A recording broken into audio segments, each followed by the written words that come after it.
Hello hello hello बेटा। Good afternoon of you.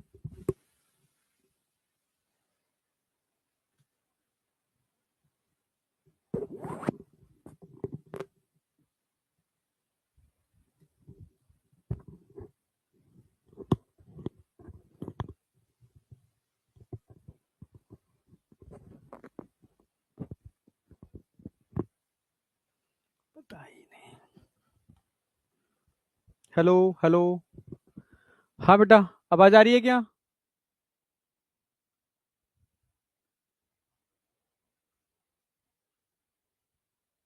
Neeraj Verma क्या कह रहे हो, एक बार फिर से बोलो। नीरज, जो तुम कह रहे हो एक बार फिर से बोलो। नीरज वर्मा, एक बार रिपीट करो तुम जो कह रहे थे। आ रही है। साउंड परफेक्ट है क्या?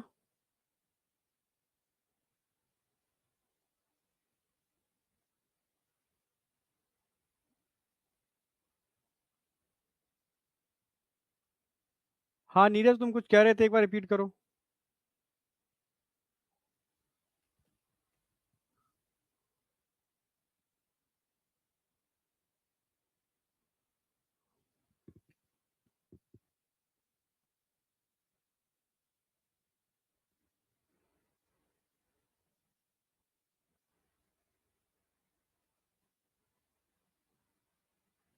अच्छा।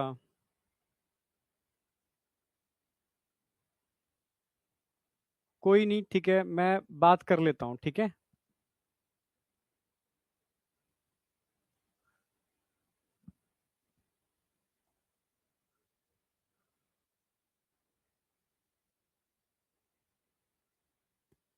ठीक है, मैं एक बार सर्विस सर से बात कर लूँगा आज। टेंशन मत करो। कोई भी चीज़ तुम्हारी मतलब वीक नहीं रहेगी, स्ट्रांग होगी, ठीक है। टेंशन मत करो। आज का टाइम दो।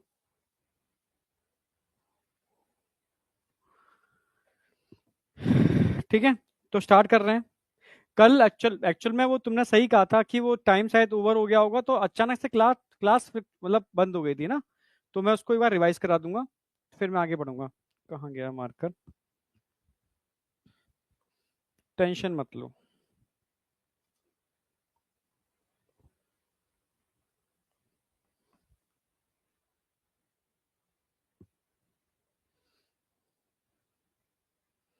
ठीक है, तो एनिमल किंगडम आज स्टार्ट करेंगे। सबसे पहले मैं रिवीजन की बात कर लूँ। अच्छा, ये कल चल रहा था, एक बार मैं रिवीजन लिख देता हूँ, याद रहेगा आपको हम कर क्या रहे हैं।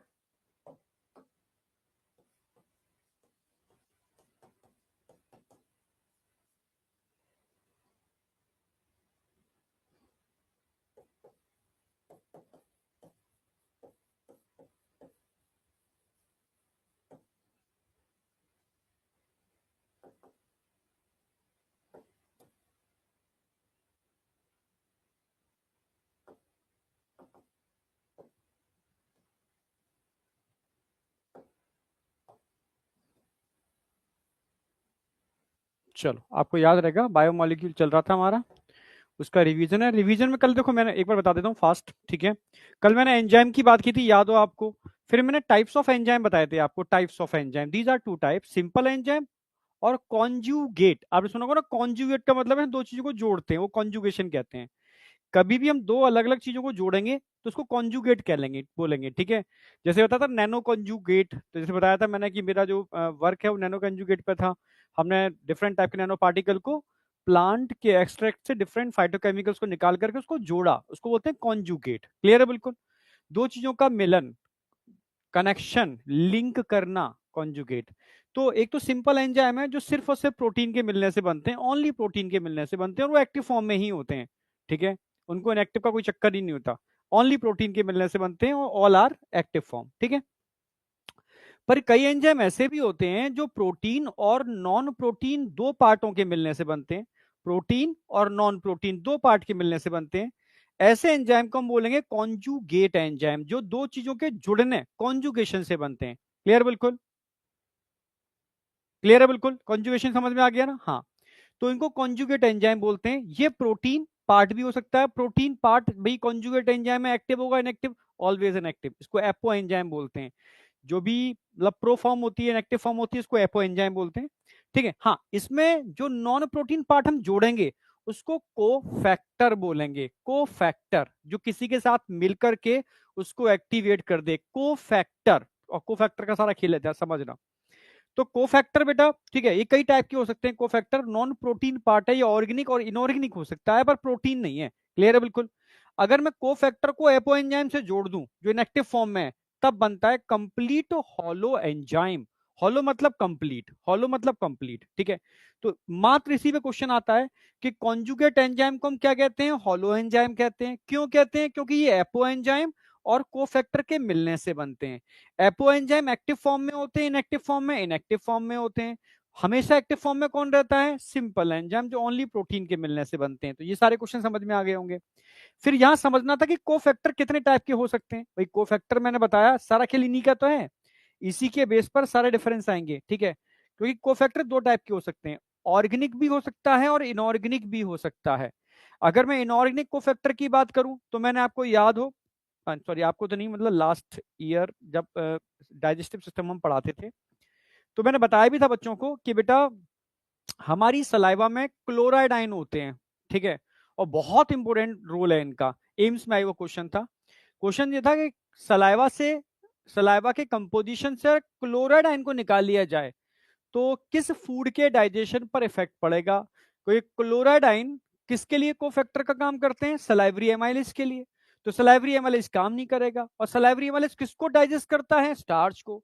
मतलब स्टार्च का डाइजेशन नहीं होगा। कंसेप्चुअल क्वेश्चन था। ठीक है, हाँ। तो ऐसे ही बहुत सारे आइंस होते हैं, इनऑर्गेनिक आइंस, जो बहुत सारे एंजाइम के लिए कोफैक्टर का काम करते हैं। जैसे कुछ एग्जांपल मैंने आगे डिस्कस भी किए थे आपसे। हाँ, अच्छा, एक डायग्रामेटिकली भी बताया था मैंने। जैसे ये एपो एंजाइम है, ठीक है, इनएक्टिव फॉर्म में। इसकी जो एक्टिव साइड होती है, इस एक्टिव साइड से ही आकर के कोफैक्टर बाइंड करता है, और कोफैक्टर से आकर के बाइंड करता है सबस्ट्रेट। ठीक है, ऐसा नहीं कोफैक्टर बाइंडिंग साइड कोई अलग होती है। ठीक है, एक्टिव साइड से ही कोफैक्टर बाइंड करता है। तो दिखाने की कोशिश भी की है, जो कोफैक्टर है इसकी एक्टिव साइड से बाइंड करेगा। ठीक है, समझ रहे हो? हाँ, एक्टिव साइड से बाइंड करेगा और फिर जाकर के सबस्ट्रेट बाइंड करेगा, तब जाके ये एंजाइम, ठीक है, उसको प्रोडक्ट में कन्वर्ट करेगा। फिर मैंने आपको बताया था कोफैक्टर। कोफैक्टर इनऑर्गेनिक और ऑर्गेनिक हो सकते हैं। तो जब भी मैं कोफैक्टर की बात करूंगा, दो बातें ध्यान रखनी है कि इनऑर्गेनिक कोफैक्टर जो होते हैं वो आइंस होते हैं, वो भाई कोफैक्टर हैं, वो एपो एंजाइम से किस टाइप के बॉन्ड से जुड़े होते हैं। या ऑर्गेनिक कोफैक्टर की बात करूंगा, ठीक है, वो एपो एंजाइम से किस टाइप के बॉन्ड से जुड़े होते हैं। टाइट बॉन्डिंग होती है, लूज बॉन्डिंग होती है, ये क्वेश्चन बनता है। तो सबसे पहले इनऑर्गेनिक का मतलब है, मेटल आयन की बात कर रहे हैं, बाइंड विथ कोवेलेंट इंटरेक्शन। भाई आइंस होते हैं तो आयनिक कोवेलेंट इंटरेक्शन भी कह सकते हो, बहुत मजबूत बॉन्ड होता है, स्ट्रॉन्ग बाइंडिंग होती है इनकी। ठीक है, हाँ, एकदम पक्की बाइंडिंग। ठीक है, तो सिंपल ध्यान रखना, कोवेलेंट इंटरेक्शन लिख दिया है मैंने, स्ट्रॉन्ग बाइंडिंग होती है। जैसे जब मैं कार्बोनिक एनहाइड्रेस की बात करता हूं तो एक बार क्वेश्चन आया हुआ है, कार्बोनिक एनहाइड्रेस, ठीक है, मैं कौन सा इनऑर्गेनिक आयन होता है, या कौन सा आयन यहां पर कोफैक्टर का काम करता है? Zinc, Z. ठीक है, ऐसे ही कार्बोक्सी पेप्टाइडेज, जब डाइजेशन बढ़ाया था तो हमने इसके बारे में जिक्र किया था। सलाइवरी एमाइलेज हमने आपको बताया है भी। साइटोक्रोम ऑक्सीडेज, अभी आप पढ़ोगे इलेक्ट्रॉन ट्रांसपोर्ट सिस्टम या पढ़ लिया होगा सेलुलर रेस्पिरेशन के अंदर। तो साइटोक्रोम ऑक्सीडेज में जगह जगह आयरन लगा हुआ है। ठीक है, आयरन कंटेनिंग होता है। पेरोक्सीडेज भी आयरन कंटेनिंग होता है। ठीक है, जब भी मैंने याद हो आपको, जब एटीपी की बात की थी मैंने, मसल्स कॉन्ट्रैक्शन की बात की थी मैंने, तो वहां एटीपेज एंजाइम बताया था, और मैंने बताया था मसल्स कॉन्ट्रैक्शन में तीन चीजों की जरूरत पड़ती है। मैग्नीशियम आयन, ठीक है, याद हो तुम्हें? ठीक है, हाँ, मैग्नीशियम आयन, एटीपी, ठीक है, यस, मैग्नीशियम आयन, एटीपी और कैल्शियम आयन। कैल्शियम आयन तो टीपीसी से बाइंड करेगा, एटीपी डायरेक्टली यूटिलाइज हो रही है, तो मैग्नीशियम क्या कर रहा है? मैग्नीशियम एटीपेज के लिए कोफैक्टर का काम करेगा, तभी तो नई नई एटीपी बनेगी। समझ गए ना मेरी बात? वॉइस तो आ रही है बेटा?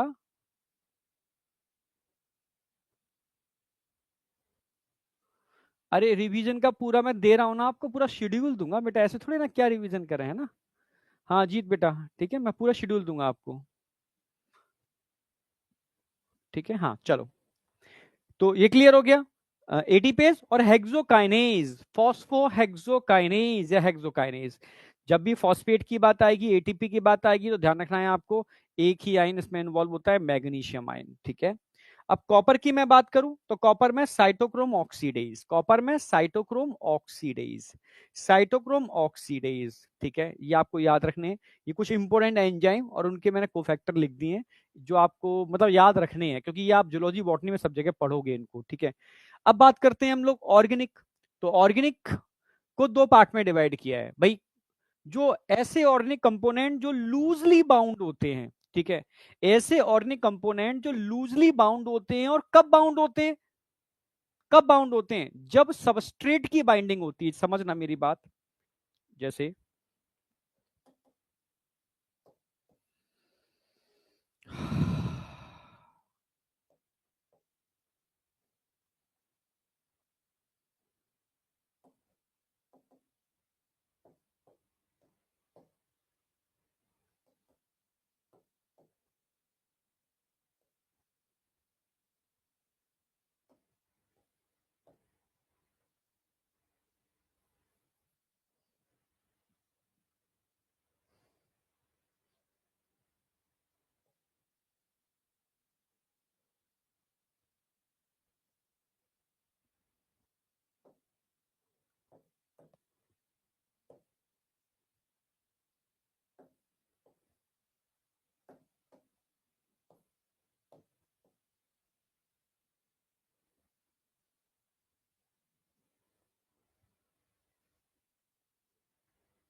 अच्छा,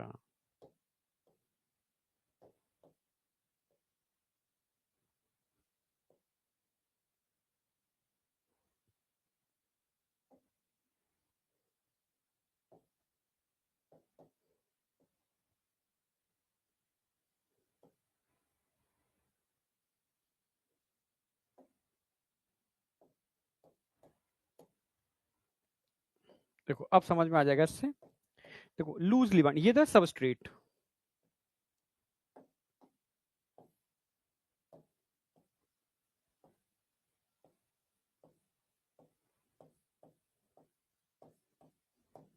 जब सबस्ट्रेट, ये एंजाइम है,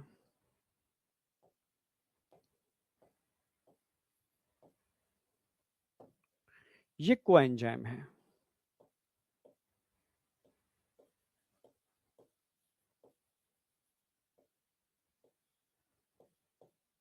तो अब समझना, मैंने बताया ना, जब सबस्ट्रेट सामने होगा, सबस्ट्रेट बाइंड करने के लिए यहां पर एक्टिवेट होगा, उस समय ये कोएंजाइम यहां पर लूजली बाउंड होता है, ठीक है, कोएंजाइम लूजली बाउंड होता है, ठीक है।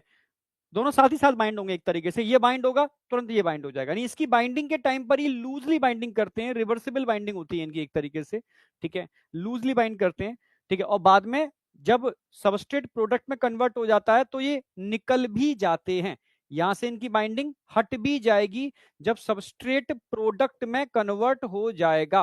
तभी तो लिखा मैंने, non covalent interaction loose binding होती है, ऐसे ऑर्गेनिक कंपोनेंट जो लूज बाइंडिंग करते हैं, नॉन कोवलेंट इंटरेक्शन शो करते हैं, ऐसे ऑर्गेनिक कंपोनेंट को एक नाम दिया हमने, कोएंजाइम। क्या नाम दिया हमने, कोएंजाइम। कोएंजाइम भी कोफैक्टर ही है, ठीक है, समझ गए ना मेरी बात। ऐसा ऑर्गेनिक कोफैक्टर जो लूजली बाउंड होता है उसको हम कोएंजाइम नाम दे देते हैं, कोएंजाइम नाम दे दिया हमने उसको, ठीक है, समझ में आ गया, लूजली बाउंड है यहां पर।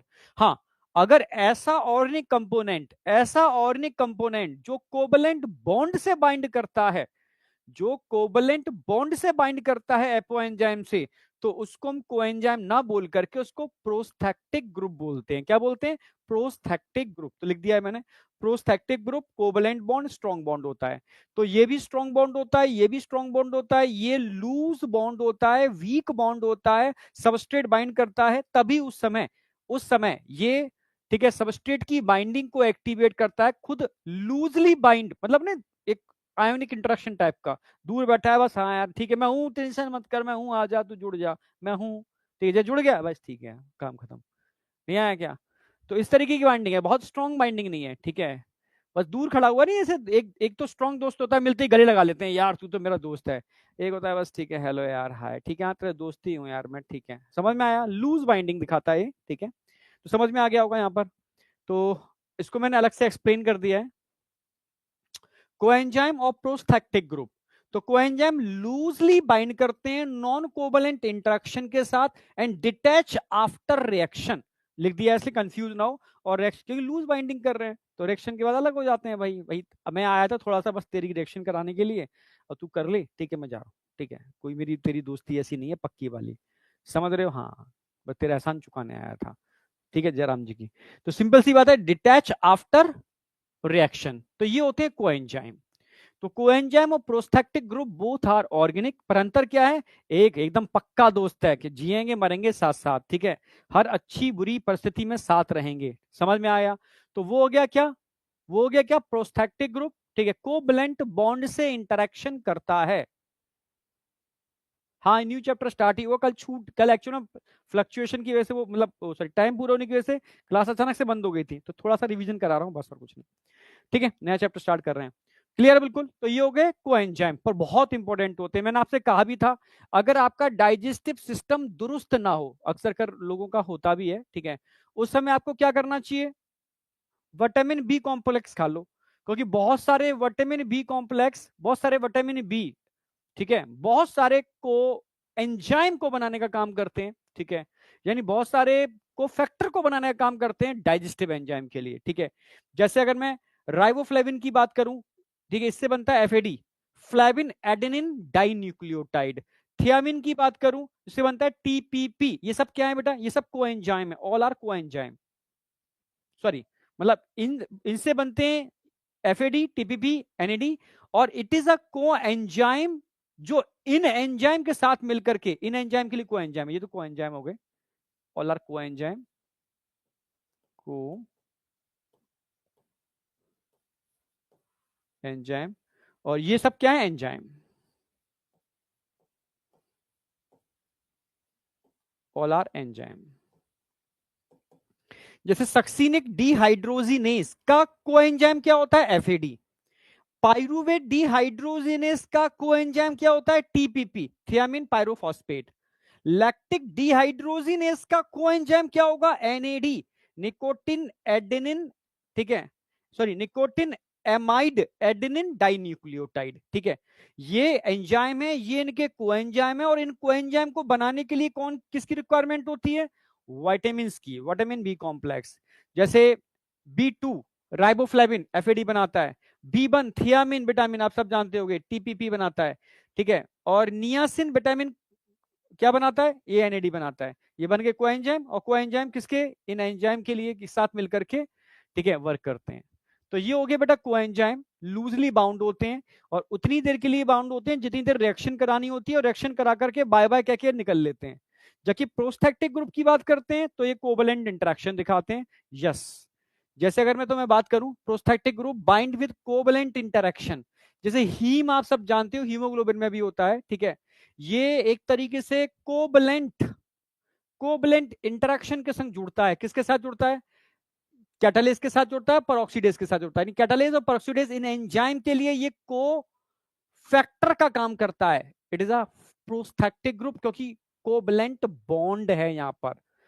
अब बताओ समझ में आया नहीं आया, सिंपल सी बात है यार, एक pure enzyme, simple enzyme only protein से मिलकर बना होगा, एक्टिव फॉर्म में होंगे, पर बहुत सारे एंजाइम एक्टिव फॉर्म में नहीं होते, क्योंकि उनको एक्टिव करने के लिए, ठीक है, डंडा चाहिए, नहीं आया क्या, जब 2-4 डंडे पड़ते हैं पीछे तब वो एक्टिवेट होते हैं, ठीक है, बिना डंडे की, समझ रहे हो ना, हाँ वो एक्टिव नहीं होते। तो वो डंडा क्या है, वो को फैक्टर है, को फैक्टर, बिना उसके वो एक्टिवेट ही नहीं होगा, संपूर्ण ही नहीं है, क्योंकि को फैक्टर उसकी एक्टिव साइड से बाइंड करेगा, तब उस को फैक्टर के पास एबिलिटी है सबस्ट्रेट से बाइंड करने की, समझ गए ना मेरी बात।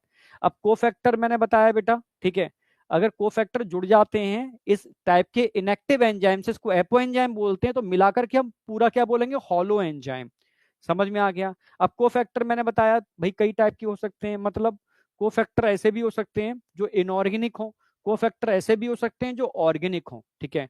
इनऑर्गेनिक को फैक्टर हमेशा आयोनिक कोवैलेंट इंटरेक्शन के साथ ही जुड़ते हैं, ठीक है, उसमें आइंस होते हैं सारे के सारे। जबकि ऑर्गेनिक कोफैक्टर लूजली भी बाइंड करते हैं ड्यूरिंग रिएक्शन और परमानेंट बाइंड भी करते हैं। जो लूजली बाइंड करते हैं उनके लिए हम टर्म यूज करते हैं कोएंजाइम, ठीक है, कोएंजाइम, ठीक है। और डिफरेंट टाइप के विटामिन बी कॉम्प्लेक्स इन कोएंजाइम को बनाने का काम करते हैं, जो कई एंजाइम के साथ मिलकर के हॉलो एंजाइम बनाते हैं। क्लियर है बिल्कुल।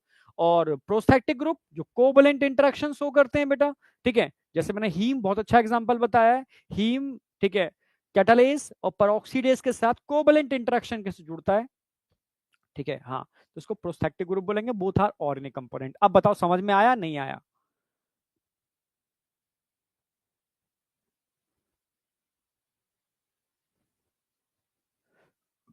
मैग्नीशियम हमारी बॉडी में बहुत सारे काम करता है, बहुत सारे काम, ठीक है।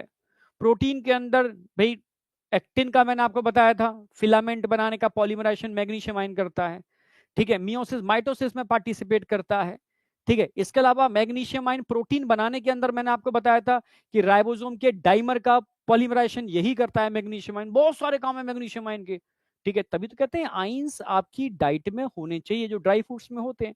ड्राई फ्रूट्स खाना कंपलसरी है और वेजिटेबल्स में भी होते हैं, ठीक है। समझ आ गया सर? ओके, बेहतरीन। यहां आकर के आपका बायोमोलिक्यूल एंड हो जाता है और हम नया चैप्टर स्टार्ट कर रहे हैं, animal kingdom.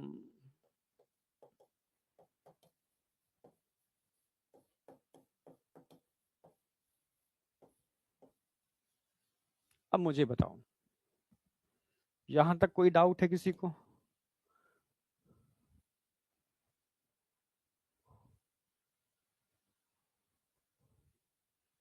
Animal kingdom start करते हैं।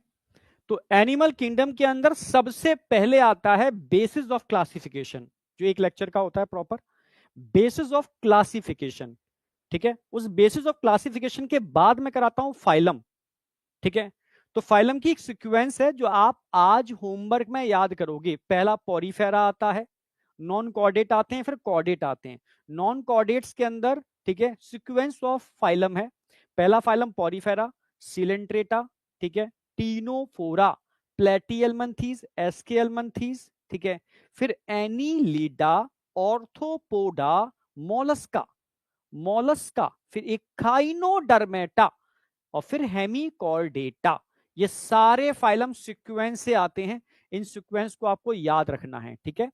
और फिर मैं कॉर्डेटा चालू करूंगा। तो कॉर्डेटा एक अपने में फाइलम है। कॉर्डेटा एक फाइलम है जिसके अंदर आप सब फाइलम पढ़ते हो, ठीक है। सब फाइलम ना कह करके आप क्लासेस बोलोगे, जिसके अंदर आप क्लासेस पढ़ते हो, ठीक है। यस, तो साइक्लोस्टोमेटा, ठीक है। और आगे पढ़ोगे आप जाकर के पाइसेस, ठीक है, फिश। फिर पढ़ोगे आप एम्फीबिया, फिर आप पढ़ोगे रेप्टाइल्स, फिर आप पढ़ोगे एप्स, बर्ड्स, और फिर पढ़ोगे मैमल्स। ऑल आर क्लासेस, ठीक है। तो ये बेसिक आपको इंफॉर्मेशन होनी चाहिए, ठीक है, जो हम आपको पढ़ाने वाले हैं। तो इन सबको स्टार्ट करने से पहले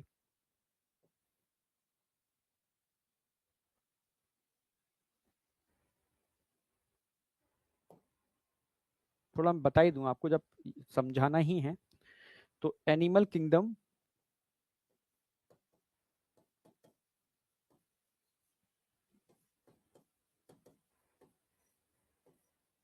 मतलब जो उन बच्चों के लिए बिल्कुल छोटे बेसिक बच्चे, क्योंकि बेसिक भी समझाना जरूरी है। एनिमल किंगडम में हम क्या पढ़ने वाले हैं?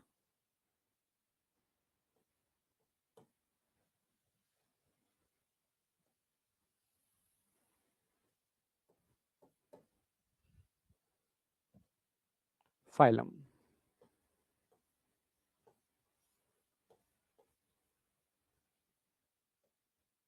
कौन कौन से फाइलम पढ़ने वाले हैं? Phylum Porifera. सीक्वेंस मत भूलना, सीक्वेंस आपको सबको पता होनी चाहिए। सबसे पहले पढ़ूंगा पॉरी, पॉरी फेरा, फिर सीलन ट्रेटा, फिर टीनोफोरा, फिर प्लेटी, प्लेटी मतलब चपटे, प्लेटी, हेलमिंथीज। प्लेटी के बाद हम क्या पढ़ाने वाले हैं आपको? एसके,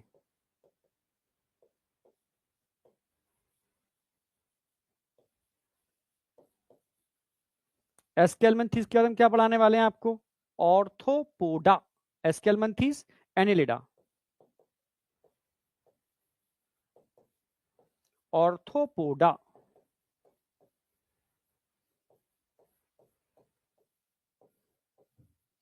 ठीक है, एनिडा, ऑर्थोपोडा, उसके बाद मोलस्का। एनिडा, ऑर्थोपोडा, मोलस्का, फिर इक्थाइनोडर्मेटा।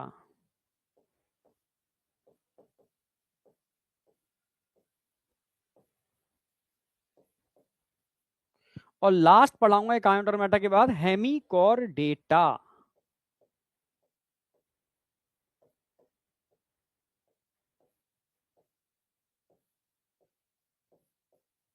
ठीक है, और ये सारे के सारे नॉन कॉर्डेट्स हैं, ऑल आर नॉन कॉर्डेट्स। ये सब क्या है? नॉन कॉर्डेट, नॉन कॉर्डेटा, जिनमें नोटोकॉर्ड नहीं होती। ये सारे फाइलम नॉन कॉर्डेटा में आते हैं। हम ये सारे पढ़ने वाले हैं स्टेप बाय स्टेप, पता होना चाहिए आपको। क्लियर है? बिल्कुल, बहुत बढ़िया। अब तुम्हारी आग देखी है मैंने पीछे मुड़ के, ठीक है, खुशी मिलती है इस आग से। ठीक है, बायोमोलिक्यूल तुम सही से ही बताओ, तुम्हें लग रहा है कि कोई तुम्हारा वीक रह गया?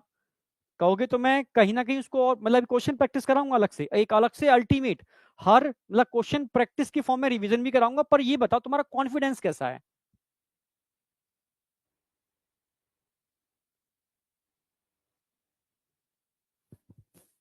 चलो,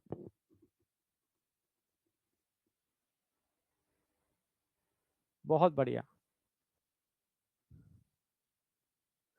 नहीं, कोई भी पार्ट वीक नहीं छोड़ूंगा मैं। ठीक है, आज चलो करा दूं, आज को टारगेट पूरा कर देते हैं, फिर उसको हम कहीं ना कहीं रिवीजन में ले लेंगे। अगर तुम्हें कोई कहीं कहीं कुछ भी ऐसा पॉइंट लगता है, अभी तो बहुत सारे मैं क्वेश्चन भी कराऊंगा। ठीक है, एंजाइम में तो सबसे टिपिकल पार्ट ये लास्ट वाला होता है, कोफैक्टर वाला, जो बच्चों को समझ नहीं आता, तो मैंने इसका आज रिवीजन करा दिया है। बात बाकी का तो एक्शन मैकेनिज्म है, सारी की सारी सिंपल है उसमें तो। ठीक है, हाँ, फैक्टर में इनहिबिटर पर मैंने बहुत अच्छे समझाए हैं, सारी बहुत सारे एग्जांपल करा दिए हैं। ठीक है, चलो, तो पॉरीफेरा, सिलेंट्रेटा, टीनोफोरा, ये सीक्वेंस याद रखिए नॉन कॉर्डेट में। फिर आप यहाँ फाइलम कौन सा पढ़ोगे? फाइलम, अगला फाइलम क्या पढ़ोगे? फाइलम,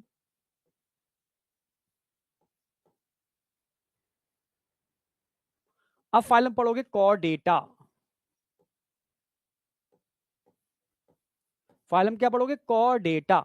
और इस कॉर्डेटा फाइलम में एक्चुअल में आप क्या पढ़ने वाले हो? क्लासेस। इसमें सारी आप क्लासेस पढ़ोगे, इसमें सारी की सारी क्लासेस पढ़ोगे। यस, सारी क्लासेस पढ़ने वाले हो, चाहे वो साइक्लोस्टोमेटा हो, साइक्लोस्टोमेटा हो, ठीक है, चाहे वो फिश पाइसिस, ठीक है, फिश पढ़ोगे यहां पर, फिर एम्फीबिया पढ़ोगे, फिर रेप्टाइल्स पढ़ोगे, फिर एप्स मतलब बर्ड्स पढ़ोगे, और लास्ट में मैमल्स पढ़ोगे। यानी पहले तो मैं ये पता होना चाहिए मैं पढ़ना क्या है। किंगडम एनिमलिया के अंदर, एनिमल किंगडम के अंदर हमें नॉन कॉर्डेट्स पढ़ने। ठीक है, नॉन कॉर्डेट्स में ये सारे फाइलम्स हैं, ये सारे फाइलम्स हैं। फिर फाइलम कॉर्डेटा पढ़ना है, जिसमें हम क्लासेस पढ़ेंगे। साइक्लोस्टोमेटा क्लास है, फिश क्लास है, एम्फीबिया क्लास है, रेप्टाइल्स क्लास है, एप्स यानी बर्ड्स क्लास है, और मैमल्स क्लास है। तो ये हमारा टारगेट है, समझे या नहीं समझे? सर अच्छे से हो रहा है।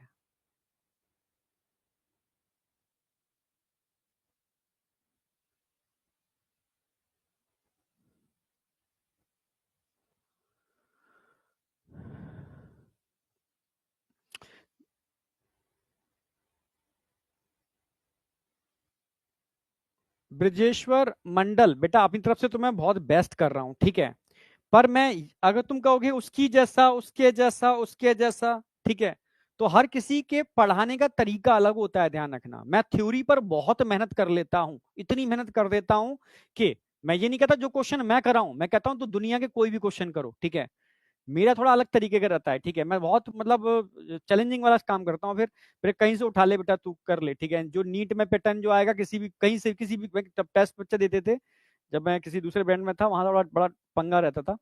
तो वहां टेस्ट कहीं से बाहर से बन के आते थे, तो टीचर डरते थे कि भाई हमारा मतलब हर कोई क्या होता था, कोशिश करता था सर मेरा बनाया हुआ टेस्ट ही मेरे बच्चे दें। मैंने क्यों दें भाई, भाई क्यों दें, तुम्हारा बनाया हुआ टेस्ट ही क्यों दें, ठीक है। भाई हम तो ये कहते हैं कि हमारा बच्चा भी तुम्हारा बनाया हुआ नीट का एग्जाम थोड़ी ना आएगा, एग्जाम तो कहीं से भी आएगा। तो क्लास में इतनी मेहनत करो, इतनी मेहनत करो कि बच्चे को कहीं से भी क्वेश्चन आए वो उड़ा के आए वहां पर, ठीक है। तो ये थोड़ा सा पैटर्न रहता है। थ्योरी पे इतनी मेहनत कर लिए, हाँ क्वेश्चन सेशन में अलग से लेके चलूंगा, क्योंकि देखो दो चीजें हैं ये समझ लेना। मैं भी बहुत मतलब मस्ती में काम कर सकता हूँ, इतनी मस्ती में कि तुम सोच नहीं सकते हो, ठीक है। मस्ती में चैप्टर कराऊंगा, बायोमोलिक्यूल में टाइम ज्यादा दिया है क्योंकि बच्चे थोड़ा सा, ठीक है, कहते थे इसलिए, ठीक है, तो मैंने कर दिया है, ठीक है। 11th मेरी खत्म हो रही है, 11th खत्म हो रही है, इसके बाद एक चैप्टर बचा हुआ है, बहुत सिंपल है, उसमें भी एनसीईआरटी में सिर्फ फ्रॉग दे रखा है, ठीक है। 2 लेक्चर 1 लेक्चर का है, पर मैं साथ में थोड़ा सा टिश्यू थोड़ा सा और कोर्स तो कराऊंगा ही मैं, ठीक है। 5 लेक्चर में तो कराऊंगा ही। तो 11th मेरी खत्म हो रही है, आप समझ रहे हो। और 12th सिर्फ 2 महीने की होती है, 12th जूलॉजी की 12th सबसे छोटी होती है, छोटी का मतलब 2 महीने की होती है, बहुत टाइम नहीं होता 12th के अंदर।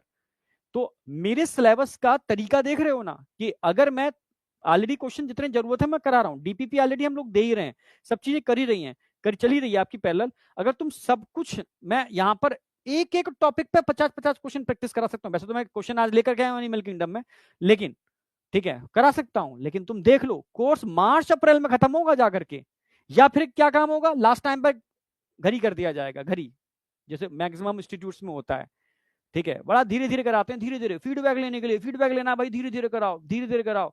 हाँ फीडबैक कब तक लिया जाता है, फीडबैक लिया जाता है दिवाली तक, ठीक है। दिवाली खत्म, अब कोई फीडबैक नहीं आएगा, उड़ा दो। अब वो काम तो नहीं होगा, ये तो मेरी इतनी मतलब 16-17 साल की हिस्ट्री में नहीं हुआ, पास्ट में पता कर लो, तो वो काम नहीं होगा। मेरा पैटर्न एक कांस्टेंट स्पीड से चलेगा और चलता रहेगा, ठीक है। हाँ मुझे पता है कि मेरे बच्चों को दिक्कत क्या आ रही है, कि बच्चों से मैं कांटेक्ट में रहता हूँ, ठीक है। जो बच्चे पढ़ रहे हैं, बहुत सारे बच्चे, मैं 10 बच्चे छांट लेता हूँ, रैंडम कॉल कर लेता हूँ, और उनसे कुछ समस्या मालूम पड़ जाती हैं, तो उसको मैं लेकर के फिर यहाँ पर इंप्लीमेंटेशन कर देता हूँ कि मैक्सिमम बच्चे वैसे ही होते हैं, समझे। तो मेरा अपना अलग तरीका है, ठीक है। और रही क्वेश्चन की, तो क्वेश्चन तो मैं साथ लेकर के भी आया हूँ जहां जहां मुझे लगेगा, क्योंकि बायोमोलिक्यूल में मुझे बहुत ज्यादा ही क्वेश्चन कराने हैं, तो उसका मैं एक अलग पैटर्न लेके चलूंगा, ठीक है। क्योंकि बायोमोलिक्यूल में 2 से 3 बार रिवीजन कराऊंगा, एक बार थ्योरी मैंने पक्की करा दी एनसीईआरटी की लाइन लाइन मिला मिला करके, दूसरे राउंड के अंदर मैं एक एक टॉपिक को उठाऊंगा, उसके जितने क्वेश्चन बन सकते हैं वो कराऊंगा, फिर टॉपिक फिर क्वेश्चन, टॉपिक फिर क्वेश्चन, टॉपिक फिर क्वेश्चन, ठीक है। मतलब मेरी प्रायोरिटी रहेगी कि तुम भूलो ना कभी, और किसी भी लेवल का क्वेश्चन आए घुमा के टेढ़ा करके तुम करके आओ, ठीक है। चलो बात बाकी का, ठीक है। ये समझ में आ गया टारगेट क्या है, आगे बढ़ो। अगला हम पढ़ने वाले हैं basic feature of all animal. भाई ऑल एनिमल्स के बेसिक फीचर क्या होते हैं भाई। जैसे मैं छोटा था तो मैं, मुझसे लोग कहते थे जब छोटा था कि अमीबा एनिमल है या नहीं, मैंने अमीबा तो एनिमल है, छोटा बच्चा है वो तो भाई जंतु ज्ञान में पढ़ रहे हैं, एनिमल है। तब कहते ना एनिमल नहीं है, एनिमल नहीं है, उसके लिए हमने एक अलग घर बनाया है, एनिमल के घर में नहीं रखा हमने उसको। मैंने है कैसी बात कर रहा है भाई, ठीक है। और सरकारी स्कूल में पढ़े हैं हम लोग तो, ठीक है, कैसी बात कर रहा है भाई। भाई अमीबा, देखो ध्यान रखना, एक अच्छा टीचर वही हो सकता है जो बहुत स्ट्रगल करके निकला हो, ठीक है। हाँ ध्यान रखना, क्योंकि उसने उसने उन चीजों को फील किया है। अगर मैं वो चीजें फील ही नहीं की मैंने आज तक, तो मैं वो चीजें मेरी निकलेंगी नहीं यहाँ से, आप समझ रहे हो ना। मैंने हर वो ताव चढ़ाव, वो समस्याएं जो फेस की थी, हिंदी मीडियम से था, ठीक है। तो फेस तो करनी, हिंदी मीडियम के बच्चे को बहुत मेहनत करनी होती है, आपको पता है। तो वो चीजें फील की हैं, ठीक है। बहुत down up down up down, और फिर कॉम्पिटिट करना है जो भाई उस समय के जो बड़े बड़े इंस्टीट्यूट होते थे उनके टीचरों से। तो इतनी मेहनत की, इतनी मेहनत की, इतनी मेहनत की, और समझ रहे हो ना, फिर जाकर के एमएससी स्टैंडर्ड को पढ़ाना चालू किया, ठीक है। तो चीजें, आप अगर जितना स्ट्रगल कर रहे हो तो समझ लो उतना ज्यादा आप सीख रहे हो, कभी स्ट्रगल से भागना नहीं है, ठीक है। जितना लाइफ में स्ट्रगल होगा उतना आपको सीखने को ज्यादा मिलेगा। मुझे याद है जब पहली बार मैं जैसे आगरा रहता था, आगरा से पलवल पढ़ाने आता था, ठीक है। अगर आप सुन लोगे ना तो दंग रह जाओगे, ठीक है। यस, सुबह निकलता था और ट्रकों में ऐसे ही टंग करके, ठीक है, कई बार तो जो ऐसे ट्रक नहीं सस्ता देखते थे, नहीं सस्ते में पहुंच जाए वहां तक, स्कूल तक, ठीक है। तो ट्रक की बॉडी नहीं होती थी, अब बिना बॉडी का ट्रक जो होता था ना, वो ड्राइवर तो सीट पे बैठा, कोई सीटें तो है नहीं, अब ट्रक उड़ रहा है, मैं पकड़ रहा हूँ, उड़ ना जाऊंगा, उड़ गया तो पता है हवा में चला जाऊंगा, ठीक है। तो ऐसी कंडीशनें भी थी। कई बार एक महाकौशल ट्रेन जाती थी, पैर फ्रैक्चर हो गया था पैर में उस समय, तो ट्रेन बिल्कुल मधुमक्खी की छत्ते की तरह भर के जा रही है, बस सोचो बस कैसे भी बस लटक जाऊं उसके ऊपर, पहुंच जाऊं कैसे भी घर तक। तो समझ रहे हो, ये चीजें इतना आसान नहीं होती चीजें, ठीक है, बहुत चीजें होती हैं बैकग्राउंड में, तब जब आप स्ट्रगल करते हो तब सीखते हो कि एक्चुअल में कैसे फाइट की जाती है। बिना स्ट्रगल के कोई चीजें नहीं आती हैं, ठीक है। कोई कहे कि मतलब समझ रहे हो ना, हाँ, ऑनलाइन का जमाना अलग है, ऑनलाइन में तो कुछ होता ही नहीं है, ठीक है। लोग टिप टॉप होकर के आते हैं, ठीक है, दूसरे के लेक्चर टीपते हैं, उठा के छाप देते हैं, क्योंकि वन वे कम्युनिकेशन होता है, ठीक है। ऑफलाइन के अंदर असली मतलब असली चीज ऑफलाइन में नहीं नजर आती है, बच्चा सामने होता है और गजब क्वेश्चन पूछता है, ठीक है, यस, और भांति भांति का बच्चा। क्योंकि जहां मैं पहले दिल्ली में ही था स्टार्टिंग में, ठीक है, उस समय मतलब जिस ब्रांड की बात कर रहा हूँ आकाश ही था, बोलना तो बोल ही सकता हूँ, उसमें साउथ एक्स की ब्रांड थी। तो उसमें क्या था उस जमाने में कि हर स्टेट के टॉपर बच्चे एक टॉप मोस्ट के टॉपर सेंटर पर आते थे, वो टॉपर सेंटर कहा जाता था। तो मैं हर मतलब स्टेट के बच्चों को पढ़ाया, और हर स्टेट के नवोदय के वो टॉप बच्चे, तो उनसे सीखा हूं मैं एक्चुअल में। मैं रियल बताऊं ना, टीचर पढ़ के नहीं सीखता है, टीचर बच्चों से सीखता है, ठीक है। तुम जितने अच्छे क्वेश्चन मुझसे करोगे, ठीक है, उस स्टार्टिंग मुझे याद है कई क्वेश्चन तो मैं बच्चों से कहता ना आज नहीं कल बताऊंगा तुझे, ठीक है। मुझे पता थी बच्चों की क्रिएटिविटी है ना, वो क्या क्या पूछ सकता है, तब फिर जाकर के उस कंसेप्ट को डिजाइन करके उसको बताता था, ठीक है। तो इसलिए मुझे पता है कि स्ट्रगल से चीजें सीखी जाती हैं। वापस आ जाओ, ठीक है। तो basic feature of all animal, हाँ तभी की बात कर रहा था, तो मुझे लगता था कि अमीबा को, ठीक है, एनिमल क्यों नहीं बोलते, क्योंकि five kingdom classification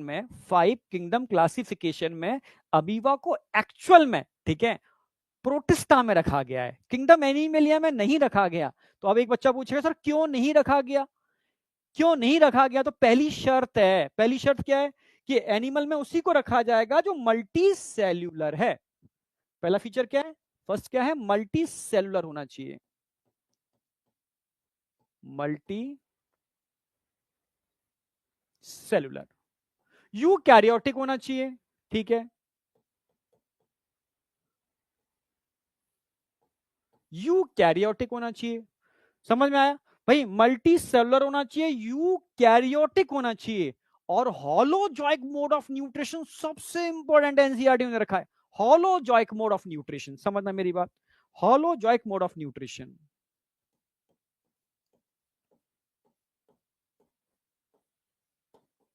हॉलोजॉइक mode of nutrition. ये सर क्या होता है हॉलोजॉइक मोड ऑफ न्यूट्रिशन? वैसे बहुत सारे फीचर हैं किंगडम एनिमलिया के, पर अभी एनसीईआरटी के 3 पॉइंट उठाए, ठीक है। हाँ, जैसे सेंसेशन, सेंसेशन भी एक तरीके से भाई मोस्टली एनिमल्स में ही मिलता है। हाँ, वो टच मी नॉट वाला प्लांट है, उसको छोड़ दो, तो मोस्टली एनिमल्स में मिलता है, ठीक है।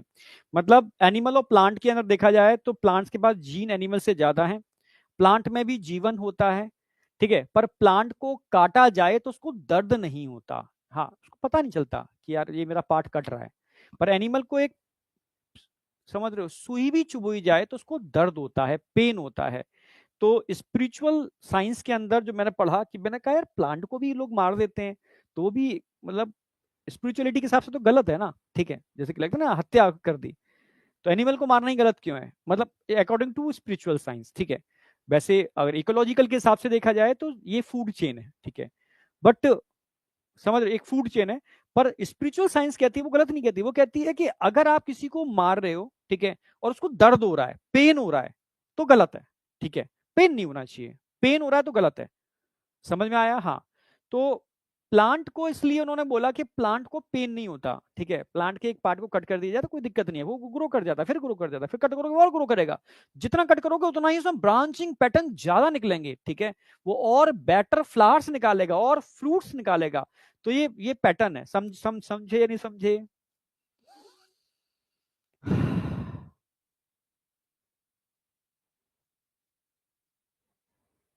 देखो एनिमल को मारना तो सही नहीं है, ठीक है, ह्यूमन के लिए, क्योंकि ह्यूमन को नेचर ने ब्रेन दिया है, ठीक है, सबसे टॉप श्रेणी में रखा है, जो मतलब स्पिरिचुअल साइंस कहती है।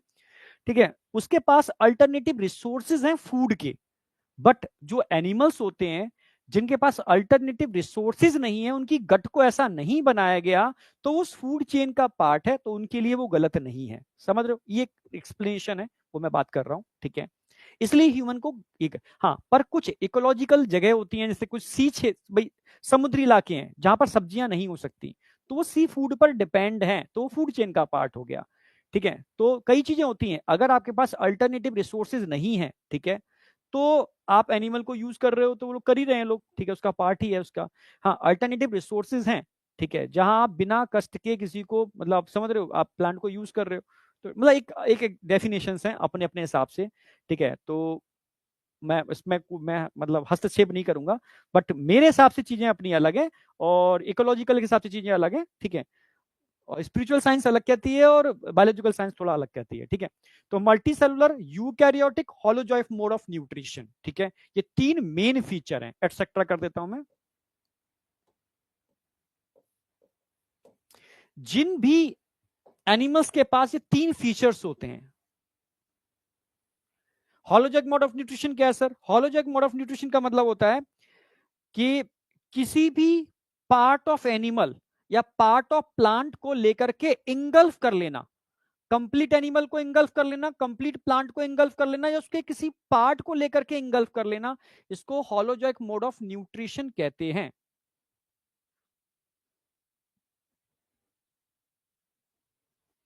एनिमल मिल्क हमारे लिए नहीं बनाया गया। बायोलॉजी तुम पढ़ोगे ना तो बड़ा शॉक्ड हो जाओगे।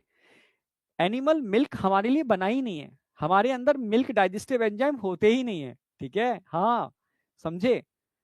स्टार्टिंग के अंदर भाई ह्यूमन के लिए ह्यूमन मिल्क बनाया गया है, ठीक है, हाँ, क्योंकि वो डाइजेस्टेबल होता है, और उसको डाइजेस्ट करने वाला भी जो रेनिन होता है वो इनिशियल कुछ मंथ या कुछ ईयर तक होता है बस, ठीक है, उसके बाद वो खत्म हो जाता है, फिर नहीं निकलता। यानी हम मिल्क के लिए बने ही नहीं है, मिल्क और मिल्क प्रोडक्ट के लिए हम बने ही नहीं है, बायोलॉजिकल दृष्टि से देखा जाए तो। गट और आपका जो बायोलॉजिकल सिस्टम है वो मिल्क डाइजेशन के लिए नहीं बना, ठीक है, हाँ, रियलिटी है, ये रियलिटी है, मैं नहीं तुमको डॉक्टर बनोगे समझ जाओगे, पर फिर भी हम उसमें से न्यूट्रिएंट को ले लेते हैं, वो एक अलग बात है। तो कभी कभी लोगों को लैक्टोज इंटॉलरेंस हो जाती है, नहीं वो उनको मतलब नहीं ले पाते, तो ठीक है, कहीं ना कहीं दिक्कत होती है, बट ह्यूमन बॉडी मिल्क के लिए नहीं बनी, समझे। हाँ, अब आ जाओ नेक्स्ट। तो multi cellular eukaryotic holozoic mode of nutrition, ठीक है, जहां जहां देखने को मिलेगा ये सब, उन सबको हम क्या बोलते हैं, ऐसे एनिमल्स को जिनमें ये चीजें देखने को मिलती हैं, बताओ। उनको बोलते हैं मेटाजोन्स, ऑल आर मेटाजोन्स, वो सारे मेटाजोआ हैं जिनके अंदर मल्टी सेलुलर हैं, यूकैरियोटिक हैं, यानी एक से ज्यादा सेल के मिलने से बनते हैं, और होलोजॉइक मोड ऑफ न्यूट्रिशन है, पकड़ के इंगल्फ करने की एबिलिटी है उनके पास, तो क्या बोलते हैं इनको, metazoa. Metazoa, all are metazoa, all are metazoa. अब मेटाजुआ को भी 2 पार्ट में डिवाइड कर सकते हो, यस, मेटाजुअन्स को 2 पार्ट में डिवाइड कर सकते हैं। एक ओल्ड टाइप के, जो कह सकते हो कि प्रिमिटिव टाइप टर्म यूज करते हैं, ठीक है, जो स्टार्टिंग में मेटाजुअन्स बने थे ना, प्रिमिटिव टाइप, उनको पैराजुआ बोलोगे, पैराजुआ, ठीक है। और फिर एडवांस टाइप के जो मेटाजुअन्स बने थे उनको यू यू मतलब ट्रू मेटाजुआ बोलोगे। इसको डिवाइड कर सकते हो पैराजुआ के अंदर,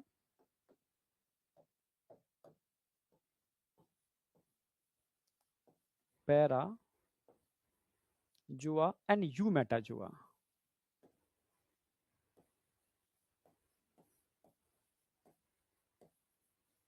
पैराजुआ एंड यू मेटाजुआ। अब बताओ, ये समझ में आया? अब बात आती है, सर पैराजुआ किस बेस पर आपने पैराजुआ और यू मेटाजुआ में डिवाइड किया, मेटाजुआ को या मेटाजुअन्स को, ठीक है, किसके बेस पर, मैं बताता हूं, ठीक है।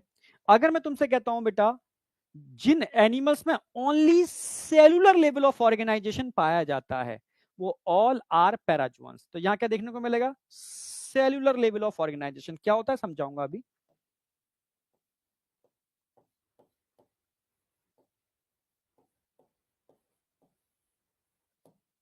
Cellular level of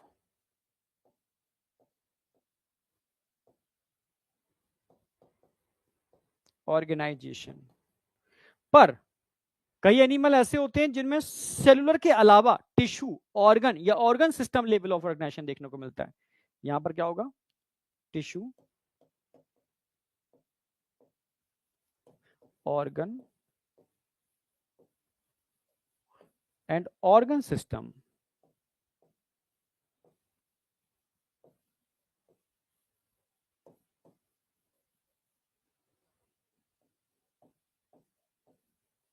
level of organization, इन सबको हम बोलते हैं यू मेटाजोन्स। एक्चुअल में ट्रू मेटाजोन्स, यू का मतलब होता है ट्रू मेटाजोन्स। यू मतलब ट्रू, कहीं पर भी यू टर्म आ गया तो यू का मतलब हो गया ट्रू।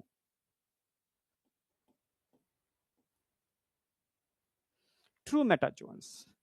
तो एग्जांपल बताओ, पैराजुआ भाई, जितने भी आपने अभी मैंने सारे एग्जांपल लिखाए हैं, तो इनमें से अकेले ये होते हैं पैराजुआ। ये क्या है? पैराजुआ, पैराजुआ। इसको छोड़ करके ये सारे और ये सारे, ये सारे और ये सारे, all are eumetazoans, all are you मेटाजोन्स।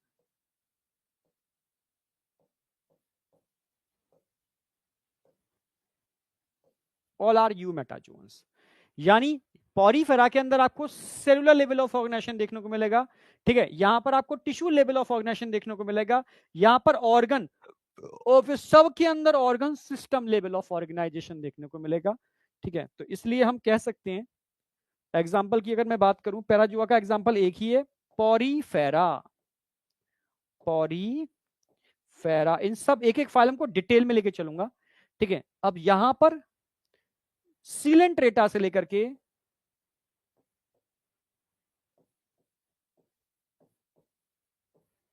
To Chordata, सारे एनिमल, सीलेंट्रेटा से लेकर के कॉर्डेटा, जितने भी एनिमल्स आते हैं ऑल आर यू मेटाजुआ। सिंपल सी बात। सारा खेल बस तुम्हें ये याद रखना है और कुछ भी नहीं करना।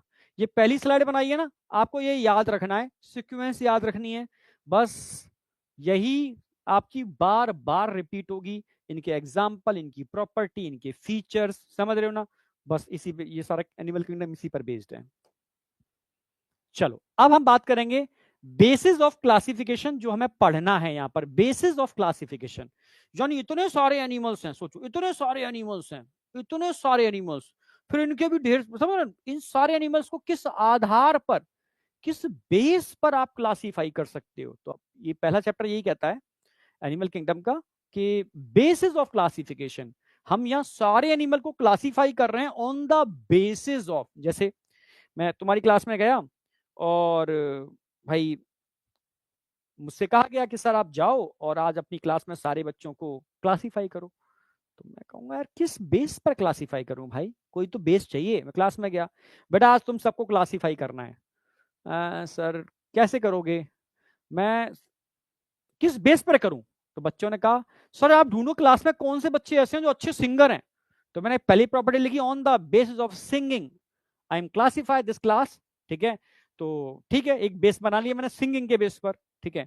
फिर सर सब्जेक्ट लेकर के आओ, कि सर फिजिक्स में कौन उस्ताद है, तो फिजिक्स के बेस पर। केमिस्ट्री में कौन है, केमिस्ट्री के बेस पर।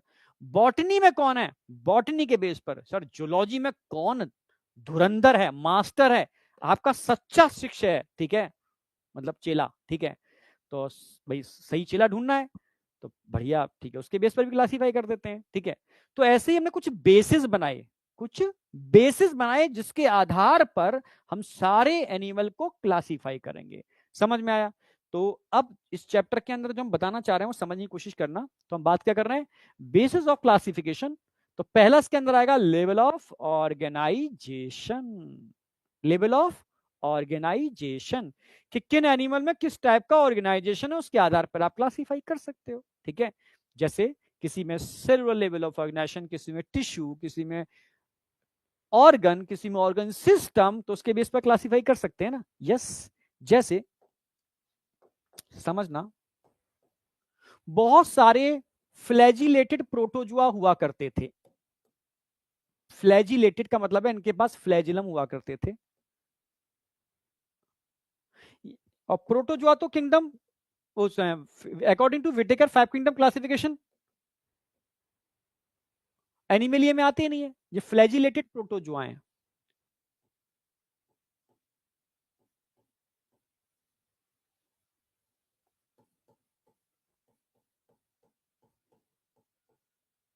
ये किंगडम एनिमेलिया में नहीं आते, ठीक है। तो सबसे क्या पहले क्या हुआ, इन फ्लैजिलेटेड प्रोटोजोआ ने मिलकर के एक मल्टी सेलुलर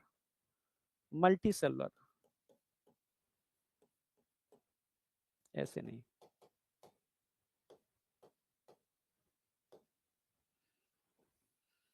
मिलकर के पहला मल्टी सेलुलर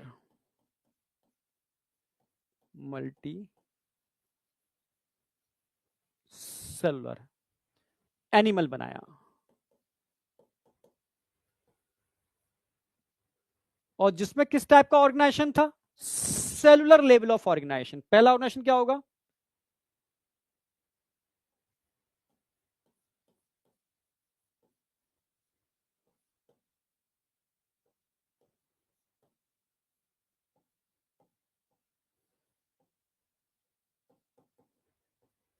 समझना की कोशिश करना कैसे बने।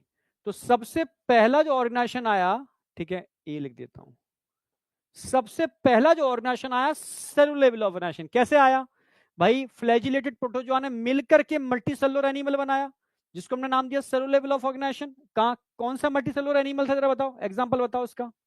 सबको पता है, पॉरी फेरा यानी स्पॉन्ज। स्पॉन्ज ऐसे तो बने थे, बहुत सारे फ्लैजिलेटेड प्रोटोजोआ आए, मिल करके इन्होंने एक साथ रहना चालू कर दिया और पहला पहला मल्टी सेलुलर एनिमल बनाया, ठीक है। और इसको हमने नया नाम दे दिया, फाइलम पॉरीफेरा। इसमें कैसा ऑर्गेनाइजेशन मिलेगा, सेलुलर लेवल ऑफ ऑर्गेनाइजेशन। फिर कौन सा ऑर्गेनाइजेशन आया, आगे जाकर के इन सारी सेल ने मिलकर के एक जैसा फंक्शन करना चालू कर दिया। और आप जानते हो, जब कई सेल मिलकर के जिनका ओरिजिन सेम हो, फंक्शन सेम हो, ठीक है, एक एक जैसा फंक्शन करते हैं, तो नाम क्या रख दिया हमने उसको, टिश्यू। तो अगला क्या आया, tissue level of organization.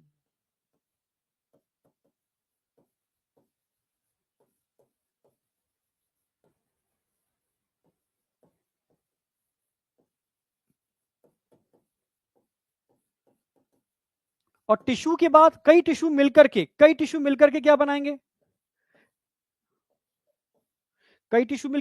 Organ. कई टिश्यू मिलकर के ऑर्गन बनाते हैं। फिर क्या आया, और इवोल्यूशन हुआ, organ level of organisation.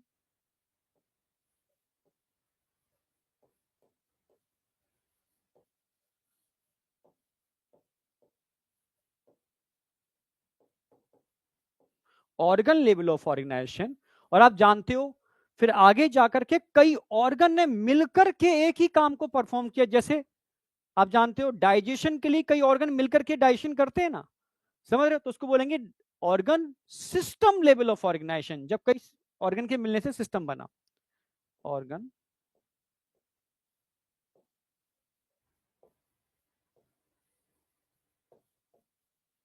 System level of organization. यानी सबसे पहले प्रोटोजोआ से सेलुलर लेवल ऑफ ऑर्गेनाइजेशन बना पॉरीफेरा के अंदर, फिर टिश्यू लेवल ऑफ ऑर्गेनाइजेशन आया। ये कहां आया, सिलेंट्रेटा एंड टीनोफोरा।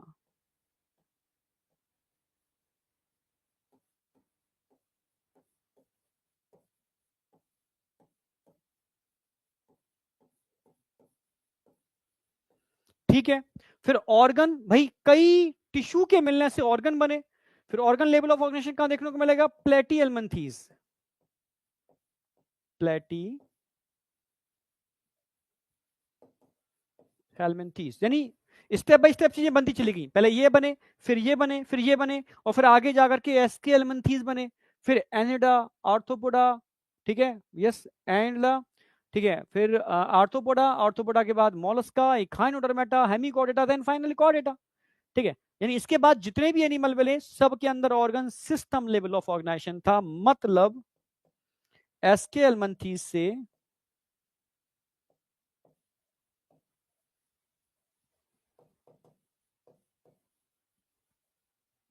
एसके एलमंथीस से लेकर के कॉर्डेटा।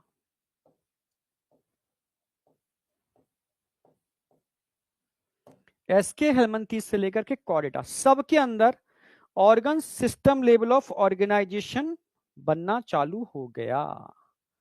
अब मुझे बताओ, यहां तक किसी को कोई doubt? Cellular level of organization, tissue level, organ level, organ system level, इस तरीके से एनिमल को हमने, सारे एनिमल को क्लासिफाई कर दिया। पहला, किसी को कोई डाउट?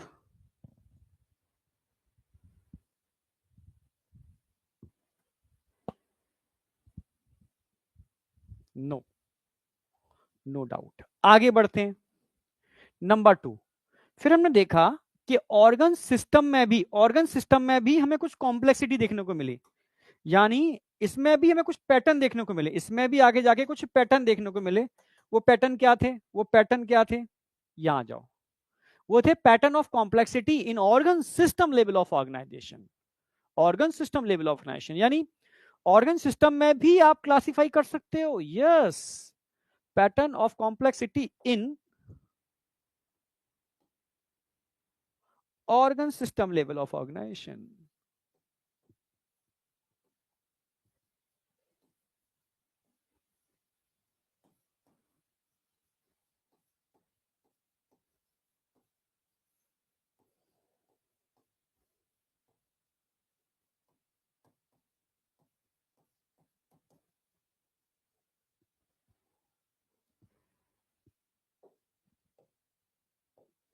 ठीक है, अब ये पैटर्न क्या थे समझना मेरी बात। जैसे मैं दो सिस्टम ले रहा हूं, एक डाइजेस्टिव सिस्टम ले लेता हूं, एक सर्कुलेटरी सिस्टम ले लेता हूं, इससे आपको क्लियरिटी आ जाएगी। एनसीईआरटी ने भी दो सिस्टम लेके समझाया इसको। ठीक है, एक डाइजेस्टिव सिस्टम,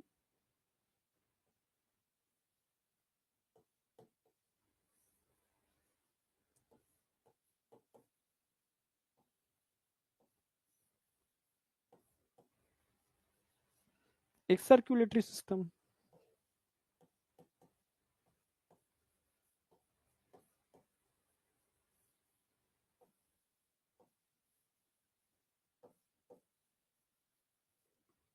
अगर डाइजेस्टिव सिस्टम की बात करता हूं तो यहां भी आपको अलग अलग पैटर्न देखने को मिल रहे हैं। सर कैसे? जैसे कुछ एनिमल के अंदर इनकम्प्लीट डाइजेस्टिव सिस्टम मिलता है, पर कई एनिमल के अंदर कंप्लीट डाइजेस्टिव सिस्टम मिलता है। अच्छा, यस,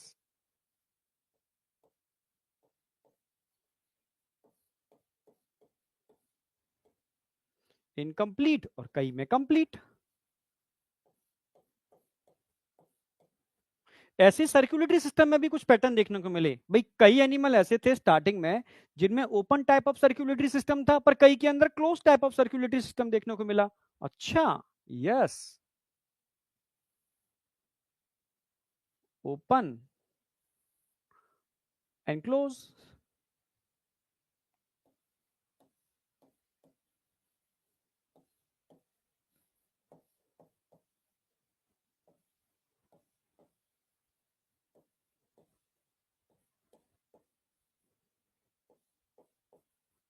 क्लोज टाइप। ठीक है, अब बस एग्जाम्पल याद रखने हैं इसमें, ओनली एग्जाम्पल पूछेगा कि कौन से एनिमल है जिनमें incomplete type of digestive system है। इनकम्प्लीट से मतलब क्या है? इनकम्प्लीट से मतलब है सिंगल ओपनिंग होती है इनके पास, सिंगल ओपनिंग, और नीचे से बंद होगा, ब्लाइंड सैक। यानी यहां से फूड इन भी करेगा, फूड की एंट्री भी होगी सिंगल ओपनिंग से, और फूड बाहर भी निकलेगा। यानी single opening act as mouth and anus. तो ऐसे एनिमल को हम क्या बोलेंगे भाई इसका? और नीचे से क्या होगा? बंद। नीचे से क्या होगा? बंद होगा।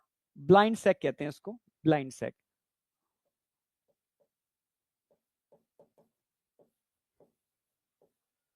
नीचे से बंद है, ब्लाइंड सैक है। सिंगल ओपनिंग होती है, सिंगल ओपनिंग।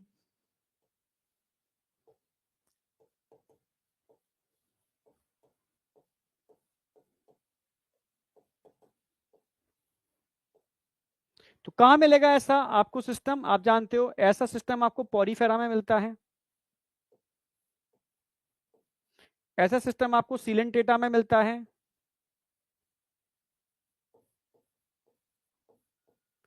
ऐसा सिस्टम आपको टीनोफोरा में मिलता है,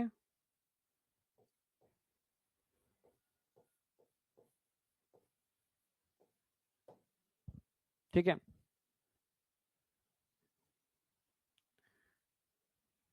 अच्छा एक काम कर सकते हैं, पॉरीफेरा नहीं बोलोगे क्योंकि पॉरीफेरा में इंट्रासेलुलर डाइजेशन होता है, इसलिए इस एग्जांपल को मैं हटा दे रहा हूँ, फिर से लिखता हूँ, जगह यूज हो जाएगी। सिंगल ओपनिंग सीलेंट डेटा,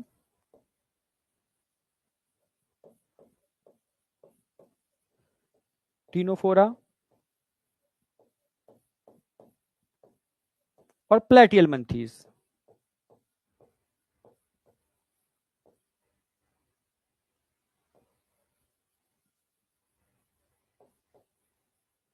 बस 3 ही एग्जांपल हैं, जबकि कंप्लीट डाइजेस्टिव सिस्टम का मतलब है बोथ ओपनिंग प्रेजेंट है, माउथ भी है एनएसपीएस के पास।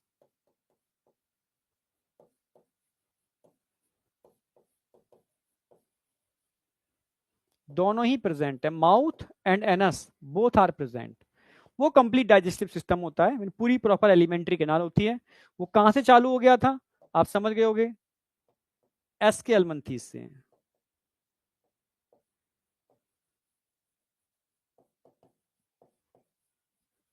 से कॉर्डेटा सबके अंदर, एक्सेप्शनल केस तो सभी जगह होते ही हैं, बट कंप्लीट डाइजेस्टिव लगभग सबके अंदर देखने को मिलेगा, एस के एलमंथीज टू कॉर्डेटा। पॉरीफेरा तो बेटा, पॉरीफेरा तो यूनिसेलुलर होता है, गधा है, कौन है ये, नाम तो पढ़ो सर। पॉरीफेरा तो यूनिसेलुलर होता है, हिमांशु। अरे हिमांशु तू इतना गधा कैसे हो सकता है, अगर पॉरीफेरा यूनिसेलुलर होता तो हम बताओ उसको 5 किंगडम क्लासिफिकेशन में किंगडम एनिमेलिया में क्यों रखते। किंगडम एनिमेलिया की तो पहली शर्त ही है कि यूकैरियोटिक को मेटाजुआ बोलते हैं सर। हाँ, मेटाजुअंस 2 शर्तों के बेस पर रखते हैं भाई, 3 शर्त मेन है, मल्टी सेलुलर होना चाहिए, यूकैरियोटिक होना चाहिए और होलोजोइक मोड ऑफ न्यूट्रिशन होना चाहिए, तो उसको आप मेटाजुआ बोलोगे। समझ रहे हो। नाइडेरियंस और सिलेंट्रेट एक ही होते हैं, समझाऊंगा पूरी कहानी। पहले एक ही घर के 2 भाई थे, समझ रहे हो, और उस घर का नाम था सिलेंट्रेटा। बाद में उन भाइयों में फूट पड़ गई, तब जाकर के सिलेंट्रेटा को हमने डिवाइड किया नाइडेरिया और टीनोफोरा के अंदर, जो पहले एक ही घर में रहा करते थे। तो आज के डेट में नाइडेरियंस को आप सिलेंट्रेट बोल सकते हो, टेंशन मत लो।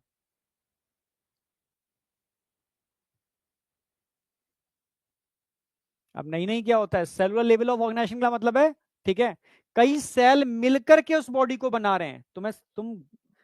तुम्हें पता है, कुछ ज्यादा मैं समझाने की कोशिश करूं ना कंसेप्ट, तुम गधों की बोले। ये प्रोटोजुआ है, ये प्रोटोजुआ यूनिसेलुलर है, यूनी सेलुलर, ये प्रोटोजुआ है, सब प्रोटोजुआ, ठीक है। ये एनिमल नहीं होते, इनसे मिलकर के पहला एनिमल बना porifera. Cellular level of organization का मतलब है जहां पर हर सेल अपना अलग अलग फंक्शन करती है, पर मल्टी सेलुलर, मैंने बताया इनके मिलने से क्या बना, मल्टी सेलुलर एनिमल। कौन सा multi cellular animal, cellular level of organization, किसमें, पॉरीफेरा के अंदर। तो यूनिसेलुलर कैसे हुआ Himanshu. Cellular level of organization का मतलब नहीं समझ में आया। सेलुलर लेवल ऑफ ऑर्गेनाइजेशन का मतलब है कई सेल मिलकर के, अभी टिश्यू नहीं बने, कई सेल मिलकर के उस बॉडी को बना रहे हैं, जिनमें टिश्यू नहीं है, जिसमें ऑर्गन नहीं है, जिसमें ऑर्गन सिस्टम नहीं है, ठीक है। सेल अपना अलग अलग काम कर रहे हैं, कोई सेल रिप्रोडक्शन का, कोई डाइजेशन का, कोई किसी चीज का, ठीक है। तो इसको सेलुलर लेवल ऑफ ऑर्गेनाइजेशन कहते हैं, सेलुलर नहीं बोलते, ठीक है। यूनिसेलुलर तो उसको बोलेंगे प्रोटोजुआ को। तुम गुस्सा दिला देते हो यार। चलो ओपन टाइप, ओपन टाइप की बात करता हूं तो ओपन क्लोज तो जानते ही हो ना, सर्कुलेटरी सिस्टम में मैं पूरा ह्यूमन फिजियो पढ़ा चुका हूं, ठीक है, जिसमें बॉडी कैविटी के थ्रू ब्लड फ्लो कर रहा है ओपन है, जिसमें क्लोज सिस्टम में ब्लड फ्लो कर रहा है क्लोज है। एग्जाम्पल ध्यान रखने हैं आपको यहाँ तो, ठीक है। ओपन टाइप सर्कुलेटरी सिस्टम कहां देखने को मिलेगा जरा बताओ। सर्कुलेटरी सिस्टम स्टार्ट हो गया था एनीलिडा, एनीलिडा में तो लीच में होता है बस, लीच इन एनीलिडा।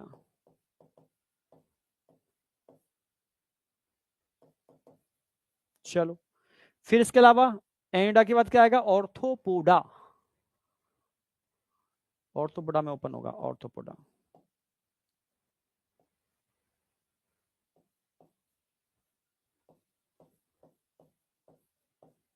फिर आएगा मोलस्का। मोलस्का में ओपन होगा एक्सेप्ट सेफेलोपोडा, मोलस्का भी ठीक है। फिर आगे आ जाओ, मोलस्का के बाद एखाइनोडर्मेटा, उसमें तो होता ही नहीं है, ठीक है, ओपन क्लोज छोड़ो। हेमिकॉर्डेटा ओपन होगा।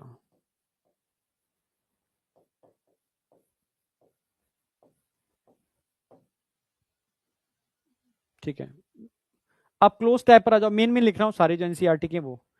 अब यहां क्लोज, ठीक है, एनिलिडा, पूरा annelida complete except leech, close. Arthropoda में कौन, नहीं, मोलस्का में कौन, सिफेलोपोडा, सिफेलोपोडा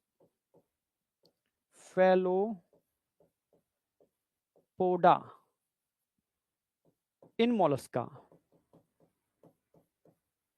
मोलस्का में सिर्फ सिफेलोपोडा होते हैं, जैसे ऑक्टोपस, उनके अंदर क्लोज्ड होता है, बाद बाकी के सबके सारे मोलस्का के अंदर ओपन होता है, ठीक है। एंड हो गया सिफेलोपोडा हो गया। अब कॉर्डेटा,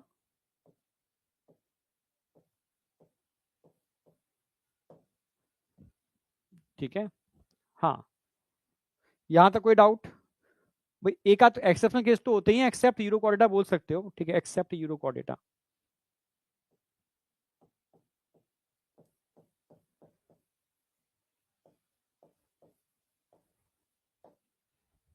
यहां पर लिख देता हूं यूरोकॉर्डेटा। ये कॉर्डेटा में आते हैं, पर इनके अंदर open type of circulatory system होता है, बस। इससे ये फायदा होगा आपको, पूरा एनिमल किंगडम के सारे एनिमल आपके सामने, किस में ओपन होता है, किस में क्लोज होता है, किस में इनकम्प्लीट होता है, किस में कंप्लीट होता है, लास्ट में बड़ा हेल्प मिलती है इससे, ठीक है। तो ये दूसरा पैटर्न आपके समझ में आ गया होगा। इसमें किसी को कोई डाउट है ओपन एंड क्लोज के अंदर?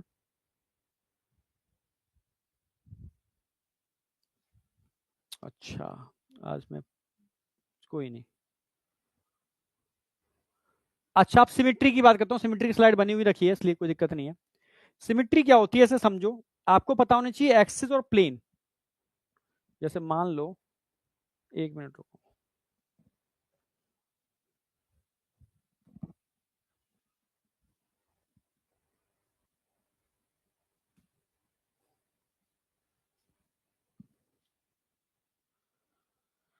हाँ।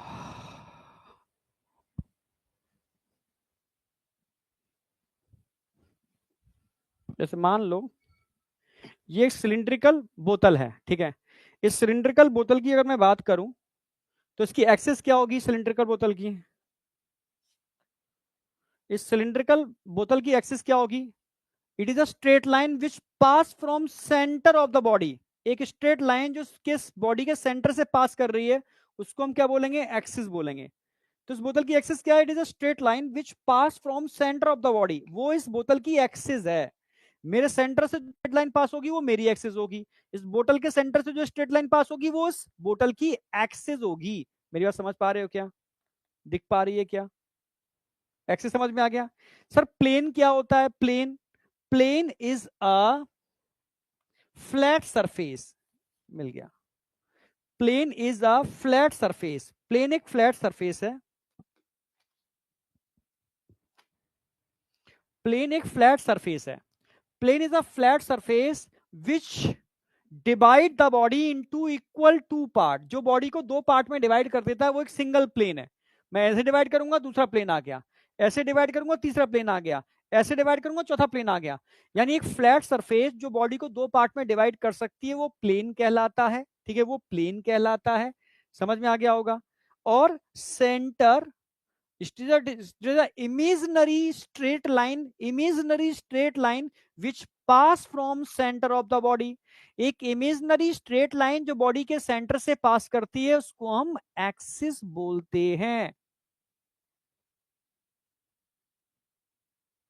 आई या नहीं आई?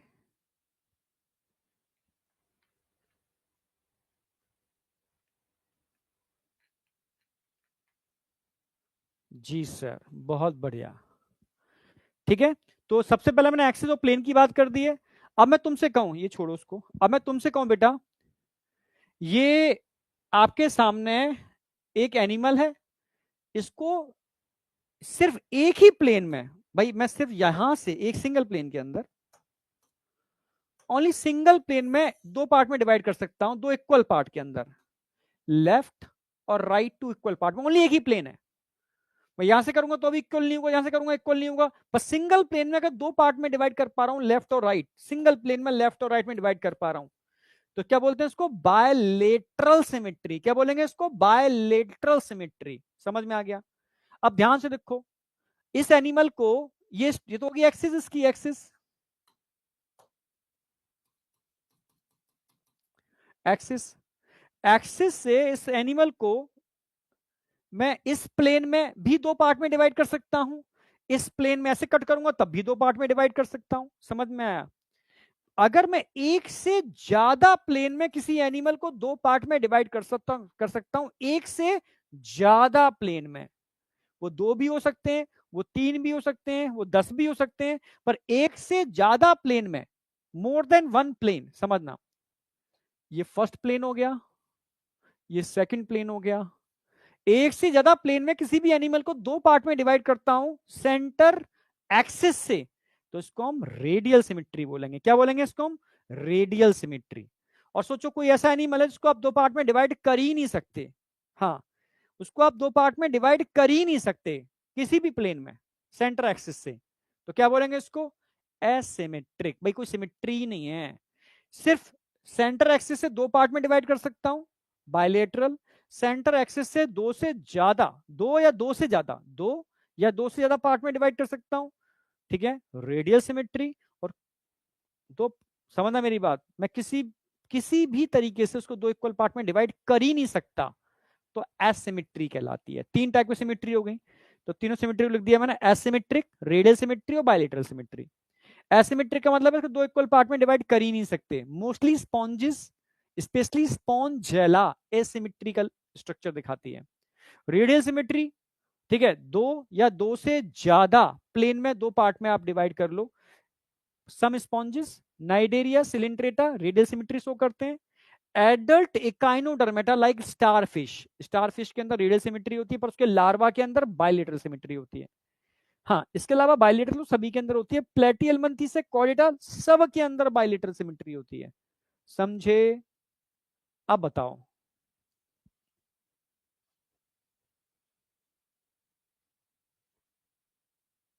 यहां तक कोई डाउट?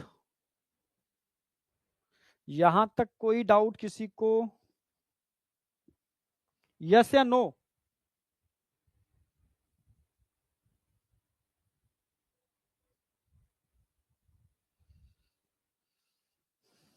No doubt. चलो, एक छोटा सा फीचर और है, डिप्लोब्लास्टिक एंड ट्रिप्लोब्लास्टिक ऑर्गेनाइजेशन, मतलब जर्म लेयर के बेस पर भी आप एनिमल को क्लासिफाई कर सकते हो।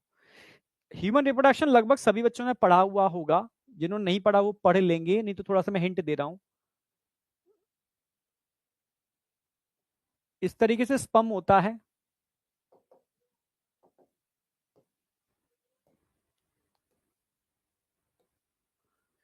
इस कुछ इस तरीके से ओवा होता है, ओवा।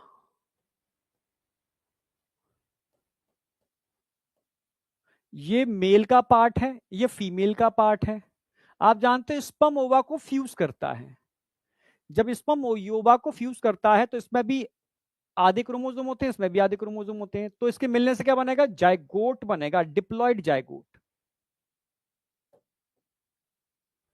डिप्लॉइड जाइगोट बनेगा, 2n हो जाएगा, इसको जाइगोट बोलेंगे। और जाइगोट में आगे जाकर के डिवीजन होंगे, तीन लेयर बनेंगे, तीन लेयर बनेंगे, तीन लेयर। एक होगी एक्टोडर्म,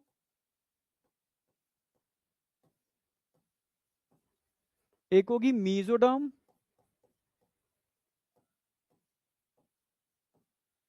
एक होगी एंडोडर्म। डर्मा मतलब लेयर, इनको बोलते हैं जर्म लेयर। क्या बोलेंगे इनको? Germ layer.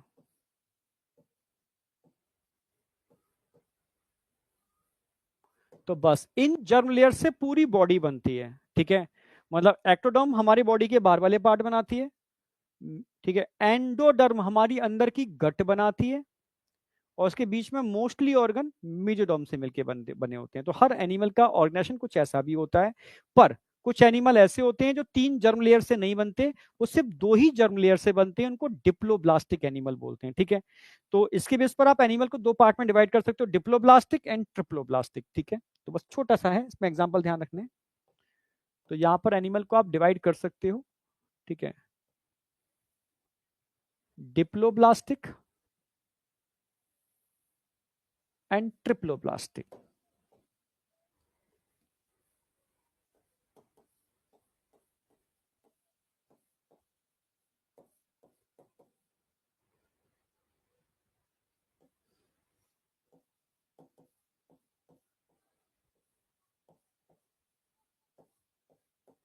Diploblastic and triploblastic.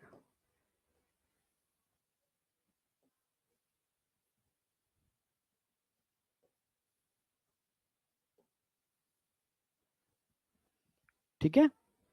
तो ट्रिप्लोब्लास्टिक में कितनी जर्म लेयर होंगी? 3 जर्म लेयर होंगी, यहाँ पर 3 जर्म लेयर।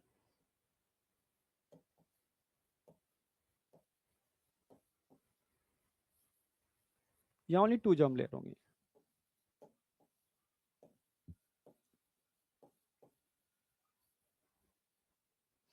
क्लियर है? तो 2 जर्म लेयर का मतलब है, यहाँ दिखा देता हूं मैं, डायग्राम बना के भी दिखा देता हूं, लिख देता हूं, सिंपल याद रहेगा। 2 जर्म लेयर होंगी। पहली कौन सी होगी यहाँ पर? एक्टोडर्म। और दूसरी कौन सी होगी यहाँ पर? एंडोडर्म।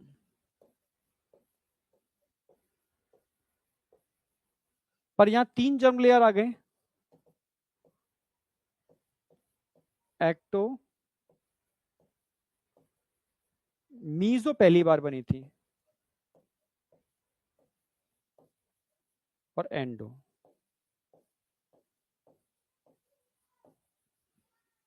ठीक है। तो वो कौन से एनिमल है इनमें सिर्फ 2 ही जेल लेयर होती हैं, और वो कौन से एनिमल है इनमें 3 लेयर होती हैं? जिसमें ऐसी कौन सी लेयर है जो पहली बार, क्वेश्चन आया हुआ है, जो फर्स्ट टाइम बनी थी, और किस एनिमल में बनी थी, ये क्वेश्चन आता है। ठीक है। तो भाई ये दो तो कॉमन है ना, ये तो यहां पर भी है, ये नहीं बनी है। तो ये आपको ये कहां देखने को मिलेंगे आपको? ये देखने को मिलेगा आपको सीलेंट्रेटा,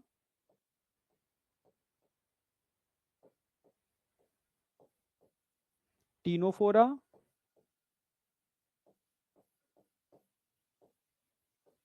जबकि ये आपको कहां देखने को मिलने वाले हैं?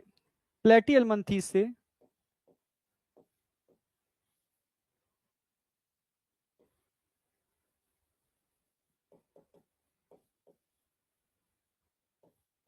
कॉर्डेटा सब के अंदर।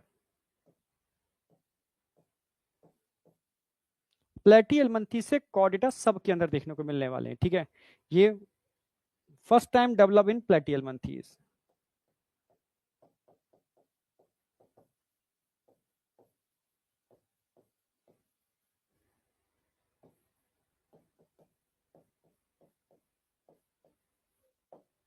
अब बताओ, ये सारे क्वेश्चंस आए हुए हैं, यहां तक कोई डाउट है?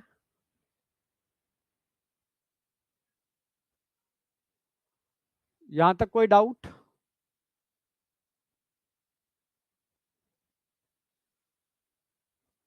अरे स्यूडो यहाँ कहाँ से आया? अभी आगे पढ़ाएंगे उसको, बॉडी कैविटी में। यहां तक कोई डाउट है किसी को? ये बताओ फटाफट मुझे।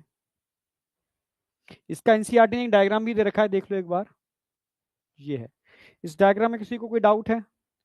भाई यहाँ पर ध्यान रखना आपको भाई, ये तो मीजोग्लिया है, जेल, जेली लाइक स्ट्रक्चर होता है, जेल होता है, ये तो जेली,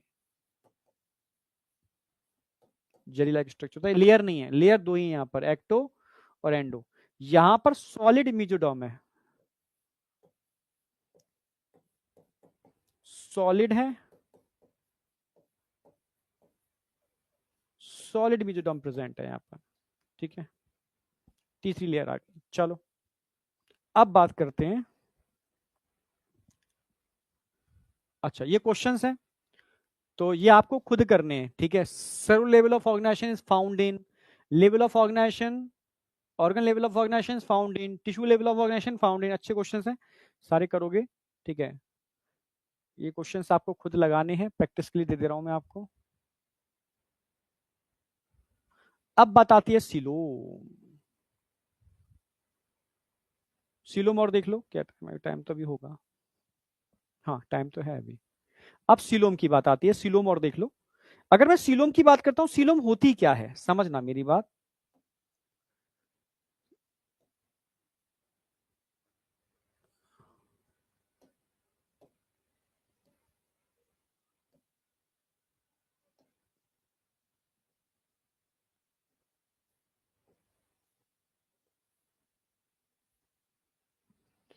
सीलोम क्या है? Coelom is a body cavity,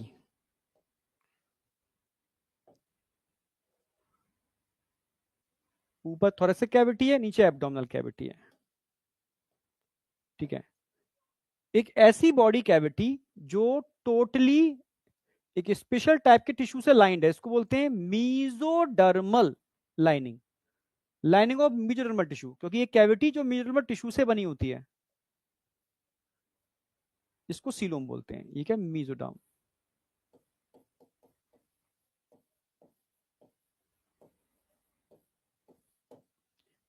ठीक है।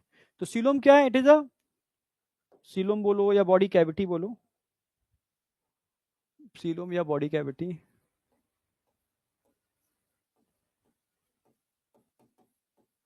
It is a fluid filled cavity, या कह भी सकते हो, ठीक है।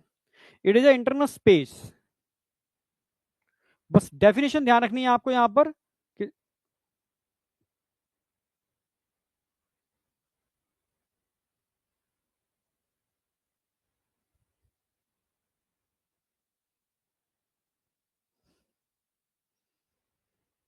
क्या लिखना चाह रहा है।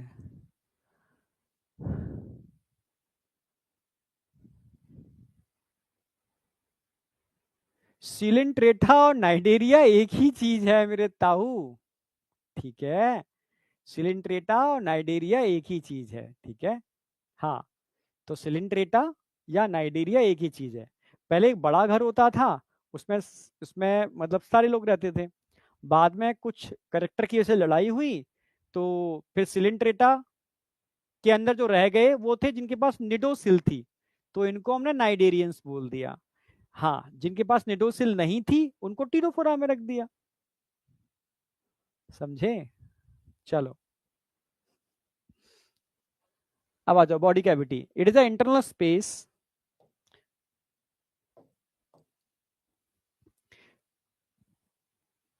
या it is a any cavity, it is internal space या cavity which form by mesenchymal tissue,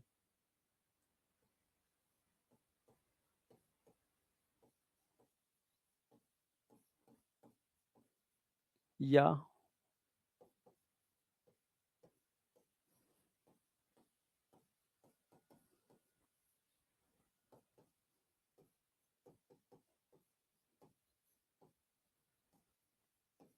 सबसे इंपॉर्टेंट लाइन एक ही है, विच फॉर्म बाय मीजोडर्म,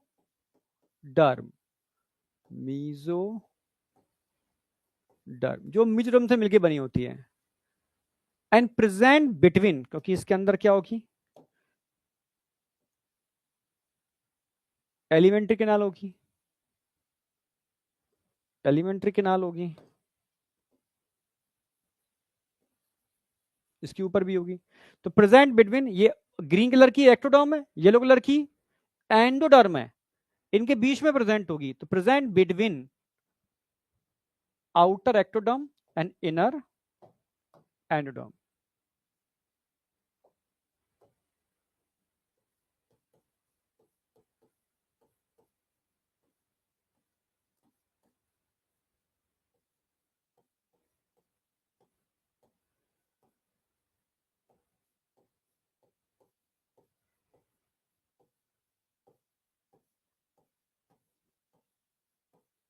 बस सबसे इंपॉर्टेंट चीज है, किससे मिलकर बनी होती है, मीजोडर्मल टिश्यू से मिलकर बनी होती है, उसको हम बोलते हैं सीलोम या बॉडी कैविटी। अब बताओ कोई डाउट? क्या इसके बेस पर भी एनिमल को क्लासिफाई कर सकते हो? Yes, On the base of coelom, animals are two type. On the base of coelom, animals are two type.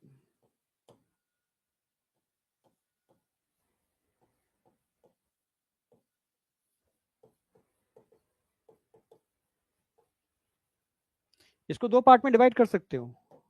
क्या क्या? ऐसे एनिमल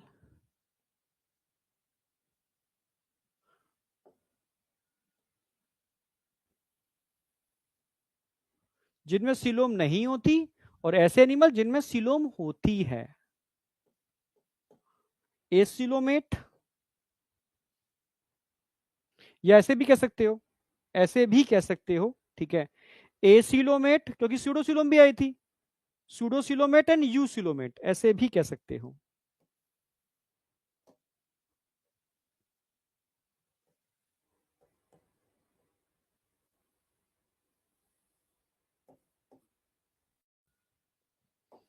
जिनमें सीलोम नहीं होती, ए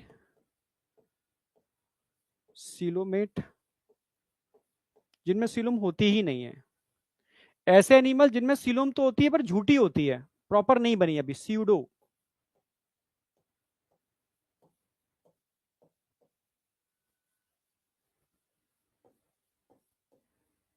और ऐसे एनिमल जिनमें यू सीलोम होती है, ट्रू सीलोम होती है, यू सीलोमेट.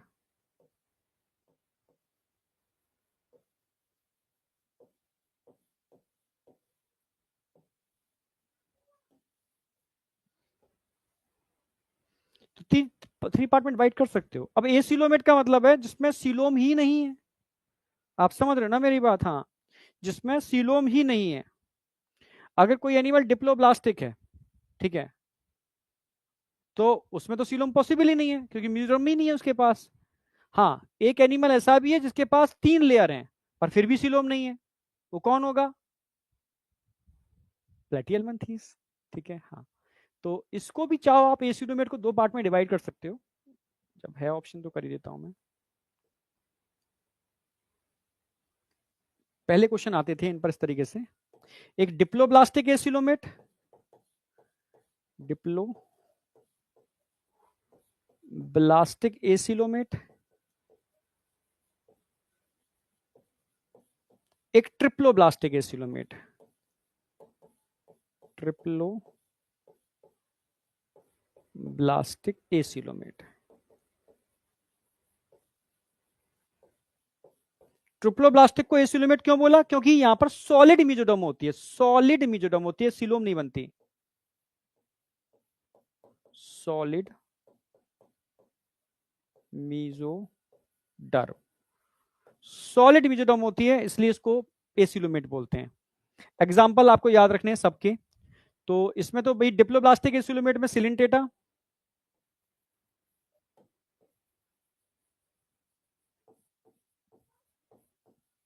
और टीनोफोरा.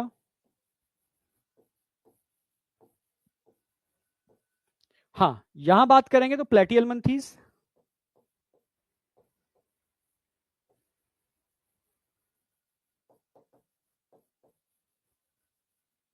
प्लेटियलमंथीस. मैं डायग्राम से भी दिखा देता हूं दोनों को, शायद एनसीईआरटी का डायग्राम है मेरे पास. हाँ, देखो भाई, सॉलिड मीजोडर्म है तो ये एसिलोमेट है कि सॉलिड मीजोडर्म है? यहां पर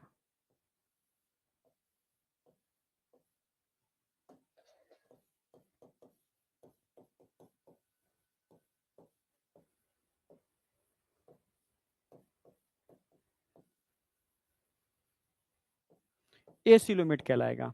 हाँ, पर कुछ एनिमल ऐसे थे जिनमें इस मीजोडर्म से छोटे छोटे पैकेट्स बन गए. छोटे छोटे पैकेट्स बन गए. इन पैकेट के बनने की वजह से प्रॉपर सीलोम नहीं बन पाई, तो इसको आप बोलोगे स्यूडो सीलोम. क्या बोलोगे इसको? Pseudo, pseudo coelom. हाँ, फिर ये पैकेट आपस में फ्यूज करके इन्होंने प्रॉपर एक कैविटी बनाई, मीजोडर्मल टिश्यू की प्रॉपर कैविटी बनाई. इसको बोलोगे आप एक्चुअल में सीलोमेट या यूसिलोम. इस तरीके से एनिमल को हमने थ्री पार्ट में डिवाइड किया, जिनमें सॉलिड मीजोडर्म होती है, ट्रिप्लोब्लास्टिक है, एसिलोमेट है. जिनमें अभी पैकेट बन गए पर फ्यूज करके एक सिंगल कैविटी नहीं बनी. ठीक है. स्यूडोसिलोमेट है, यहाँ प्रॉपर यूसिलोमेट है। ठीक है, तो अब मैं वापस जा रहा हूं, आ रहा हूं इस पर, वापस जा रहा हूं। स्यूडोसिलोम कहां देखने को मिलेगी? स्यूडोसिलोम मैं सीधा एग्जांपल डायग्राम तो वहां बनाया हुआ है, इसका एग्जांपल की बात कर लूं। एग्जांपल स्यूडोसिलोम का, ठीक है, एसके हेलमंथीज।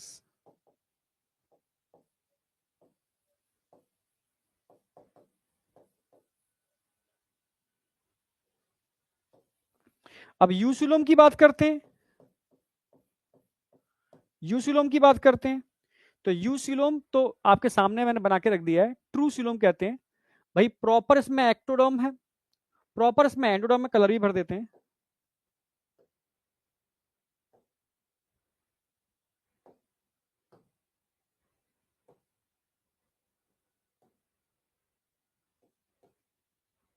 प्रॉपर इसमें व्हाइट कलर की एक्टोडर्म है, प्रॉपर इसमें येलो कलर की एंडोडर्म है, और दोनों के बीच में प्रॉपर एक मेसोडर्मल टिश्यू से लाइंड कैविटी दिख रही है। इसको बोलते हैं हम यूसिलोम, जो एनीलिडा से कॉर्डेटा सब के अंदर मिलती है। एनीलिडा से कॉर्डेटा सब के अंदर मिलती है। पर इस यूसिलोम के बनने का भी तरीका अलग अलग होता है। यस, उसके बेस पर भी आप इसको और क्लासिफाई कर सकते हो। ऐसे एनिमल जिनमें ये स्प्लिटिंग ऑफ मेसोडर्मल टिश्यू से बनती है उसको बोलते हैं साइजोसिलोम, जिसमें आउट पॉकेटिंग से बनती है उसको बोलते हैं एंटेरोसिलोम, क्योंकि इंटेस्टाइनल मेसोडर्मल टिश्यू की आउट पॉकेटिंग से बनती है। ठीक है, समझ रहे हो? हाँ, और ये स्प्लिटिंग से बनती है। तो कैसे बनती है, फिर इसके बेस पर, ठीक है, आप एनिमल को क्लासिफाई कर रहे हो एकाइनो और कॉर्डेटा। एकाइनो से कॉर्डेटा सारे के सारे एंटेरोसिलोमेट हैं, पर एनिलिडा, ऑर्थोपोडा और मोलस्का ये साइजोसिलोम में आते हैं। क्यों आते हैं इसको मैं समझाऊंगा प्रॉपर डायग्रामेटिकली, समझना इस चीज को कि यूसिलोम बनी कैसी। देखो, सबसे पहले मैं बात करूंगा साइजोसिलोम की। तो ग्रीन कलर का तो स्ट्रक्चर दिख रहा है ना, ये तो है एक्टोडर्म।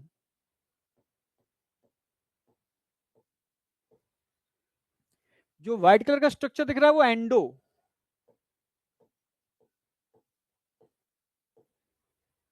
और जो पिंक कलर का स्ट्रक्चर दिख रहा है वो meso.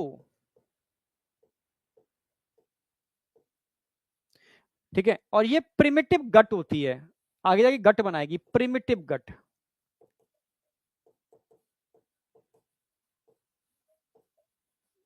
Of embryo. Primitive gut है एम्ब्रियो की, ऐसा स्ट्रक्चर होता है ड्यूरिंग एम्ब्रियोनिक स्टेज।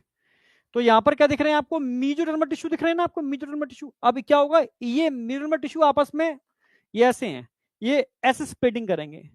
जब स्प्लिटिंग करेंगे तब इनके अंदर क्या बनेगी? अच्छा, स्प्लिटिंग करके दिखाया नहीं है मैंने, कोई नहीं, हम दिखाते हैं इसको स्प्लिटिंग करके।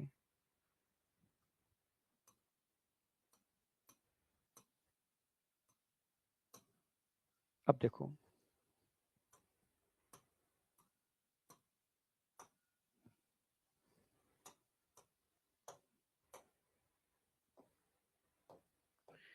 यहां स्प्लिटिंग करेंगे ना तो कुछ ऐसा बन जाएगा, ऐसा ऐसा स्प्लिटिंग करके कैविटी बन गई, स्प्लिटिंग से कैविटी बन गई, और धीरे धीरे ये कैविटी बड़ी होना चालू हो जाएगी। ये कैविटी बड़ी होना चालू हो गई ऐसे, ये कैविटी बड़ी होना चालू हो गई ऐसे, मतलब बनने का तरीका क्या? स्प्लिटिंग। स्प्लिटिंग मतलब टूट जाना, और आगे जाकर के ये प्रॉपर तरीके से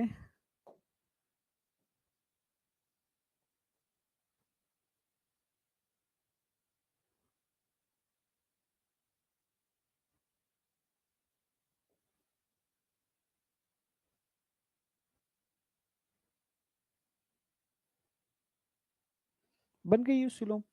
बनने का तरीका अलग है इसका, बनने का तरीका अलग था इसका, बस ये बन गई यूसिलोम।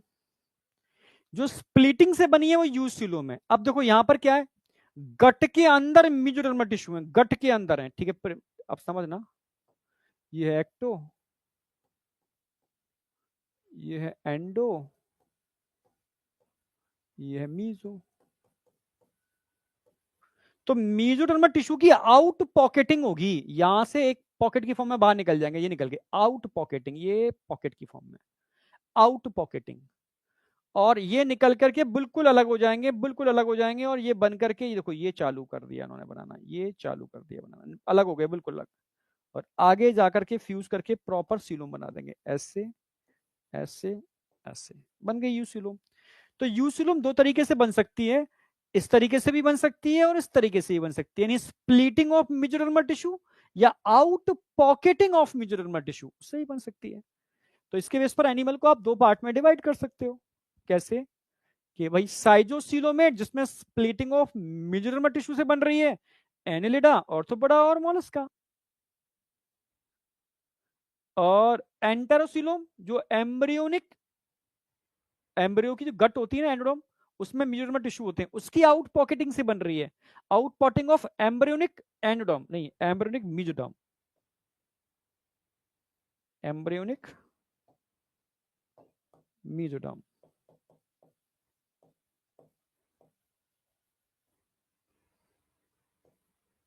एम्ब्रियोनिक मेसोडर्म की आउट पॉकेटिंग से बन रही है, वो क्या होगी? एंटेरोसिलोम। एकाइनोडर्मेटा से कॉर्डेटा सारे के सारे। एक बार क्वेश्चन आया हुआ था कि सीलोम के बेस पर, सीलोम के आधार पर बताओ हम सबसे क्लोजली किसके हैं, हम किसके क्लोज कनेक्टेड हैं on the basis of coelom, बता सकते हो? इकाइनोडर्मेटा, क्योंकि इकाइनोडर्मेटा और हमारे अंदर एक ही सीलोम होती है, जबकि एनडा ऑर्थोपोडा मोलस्का इसके अंदर साइटोसीलोम होती है। यहां तक कोई डाउट?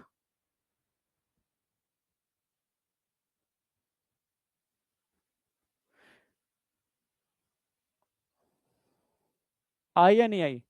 एंटेरोसिलोम पर बताऊंगा, इकाइनोडर्मेटा पे स्टार लगा रखा है क्योंकि इकाइनोडर्मेटा लार्वा और एडल्ट के अंदर सिमिट्री अलग अलग होती है, और बाद बाकी का एनसीईआरटी हम देख लेंगे। यहां तक कोई डाउट है किसी को? तरीका क्या होता है बनने का मैंने बता दिया है, ठीक है। अब दो चीजें बची हैं छोटी छोटी, मैंने स्लाइड में लगा दिया है। एक है सेगमेंटेशन, सेगमेंटेशन के बेस पर भी आप एनिमल को डिवाइड कर सकते हो, ठीक है। ये तो मैंने एक एडिशनल पॉइंट लिख दिया है, एक ट्रू सेगमेंटेशन, एक फॉल्स सेगमेंटेशन, ठीक है। ट्रू सेगमेंटेशन एनसीईआरटी में दे रखा है, ये पढ़ना है आपको, उसको बोलते हैं मेटामेरिक सेगमेंटेशन। मेटामेरिक सेगमेंटेशन का मतलब है यहां बॉडी को आप खंडों में, सेगमेंट में डिवाइड कर रहे हो, जैसे एनिडा, ऑर्थोपोडा, कॉर्डा में आपने पढ़ा होगा, कॉकरोच में देखा होगा, बाहर से बॉडी सेगमेंटेड है। पर क्या बाहर से सेगमेंटेड होना सेगमेंटेशन कहलाता है? बाहर सेगमेंटेशन तो आपको यहाँ प्लेटियल मंथीज में भी देखने को मिल रहा है, पर ये तो मेटामेरिक सेगमेंटेशन नहीं है। मेटामेरिक सेगमेंटेशन का मतलब होता है कि बाहर से तो बॉडी सेगमेंटेड है, और अंदर जो ऑर्गन है ना वो बाहर के सेगमेंट के अकॉर्डिंग इनकी पोजीशन फिक्स है, समझ रहे हो? हर कॉकरोच के अंदर 10वें सेगमेंट के नीचे ये होगा, 5वें के नीचे ये होगा, चौथे के नीचे ये होगा, सबके अंदर सेम होगा, यानी इंटरनल ऑर्गन की position according to external segmentation fix है। तो इसको बोलते हैं मेटामेरिक सेगमेंटेशन, ठीक है। तो external division correspond to internal division, NCERT की लाइन, यानी एक्सटर्नल डिवीजन इंटरनल डिवीजन को अगर करस्पॉन्ड कर रही है, यानी इंटरनल ऑर्गन की position according to external segmentation fix है, तो भाई ये है मेटामेरिक सेगमेंटेशन। हमारे अंदर भी मिलता है। अगर मेरे अंदर वही पेट पर एब बने हुए सेगमेंट, हम सेगमेंटल एनिमल है, पर वो जब से हम बाइपेडल लोकोमोशन करने लगे तो फैट जम गया वहां पर, नहीं तो अब जब जिम करते हो तो फिर से वो एब बन जाते हैं, वो सेगमेंट्स हैं। तो अगर पहले सेगमेंट के नीचे मेरे लिवर है तो तुम्हारे भी पहले सेगमेंट के नीचे लिवर ही होगा, ठीक है। यानी हम भी मेटामेरिक सेगमेंटेशन शो करते हैं।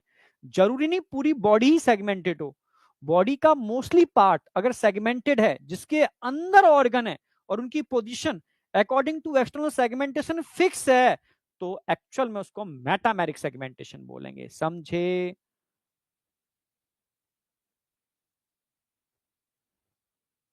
ये कौन है गधा? ऋषभ, तू गधा है और गधा रहेगा, समझ में आया? ये लास्ट में एक स्लाइड डाली है मैंने, इसलिए डाली है कि टॉपिक कवर हो जाए टाइम के अकॉर्डिंग, समझ में आया? मैं एक एक चीज लिख लिख के कराता हूं, तुम रहोगे गधे के गधे।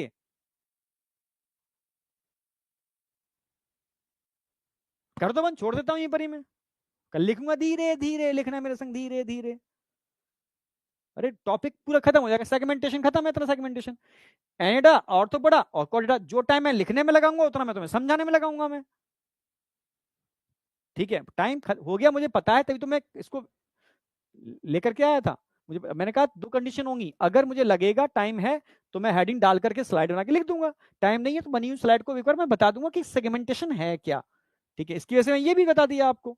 तो external division correspond internal division, इसको बोलते हैं मेटामेरिक सेगमेंटेशन। चलो अब इस आगे नहीं कराऊंगा, नहीं तो एक लास्ट स्लाइड बची है, कहोगे तो कल करा दूंगा, अब छोड़ो उसको नहीं कराऊंगा, नहीं तुम्हारा कोई भरोसा नहीं, तुम कुछ भी कहने लगो। इंसान जिंदगी भर मेहनत करता रहेगा, और जो कमी निकालने वाले होते हैं ना, वो पूरी साल में बस एक स्लाइड में कमी निकाल करके पूरा जीरो कर देते हैं।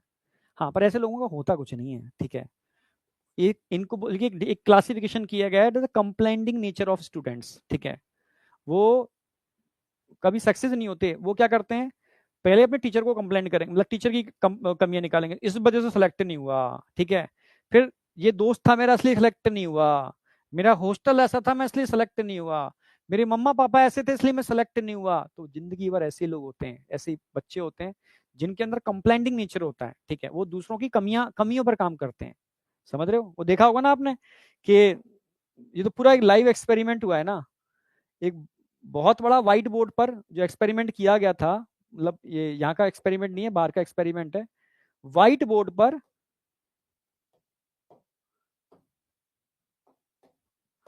सबको पता होगा, बहुत प्यारा एक्सपेरिमेंट है कि इस तरीके के व्हाइट बोर्ड पर स्पॉट बना करके सबको दे दिया गया। ठीक है, और इस पर निबंध लिखने को बोला, वही निबंध लिखो पूरी क्लास को। अब सब कह रहे कि गुरुजी तो पगला गए हैं भाई, ये क्या, इस पर क्या निबंध लिखेंगे। तो सबने निबंध लिखा, समझ रहे हो, सबने निबंध लिखा, सबने सिर्फ कहां फोकस किया, इस ब्लैक स्पॉट पर। ठीक है, तभी लास्ट में जब कंक्लूजन निकला, रिजल्ट आया, ठीक है, तो एक बच्चा था जिसने एक्चुअल में व्हाइट वाले कलर, यानी इतनी बड़ी चीज पर, उनका पूरी जीवन के अंदर से पूरे बोर्ड पर व्हाइट है, बस हम कहां फोकस कर रहे हैं, ब्लैक पर। अब सॉरी सॉरी से क्या होता है। ठीक है, तो इतने में तुम्हें ये नजर आया, ये नजर नहीं आया, समझे। तो जिस दिन तुम समझ जाओगे ना, इसको निग्लेक्ट करना, यहां से यहां। चलो खैर ठीक है, तो कल मिलते हैं। ठीक है, हाँ कल मैं कल मैं लगभग 2 या 3 फाइलम कराता हूं मैं। ठीक है, 3 फाइलम, पॉरीफेरा, सिलेंटेटा और टीनोफोरा, क्योंकि सिलेंटेटा टीनोफोरा भाई भाई हैं, वो साथ कराऊंगा, और पॉरीफेरा यहाँ हो जाएगा। तो 3 फाइलम आपके ब्रेन में सेट करूंगा विद एग्जाम्पल, ये क्वेश्चन करके आने हैं आपको। ओके, तो ये होमवर्क में क्वेश्चन दे दिए मैंने, पहले कुछ दिए थे, ये कुछ है, ये करके आने हैं, कल मिलते हैं सेम टाइम। ठीक है, thank you, all the best.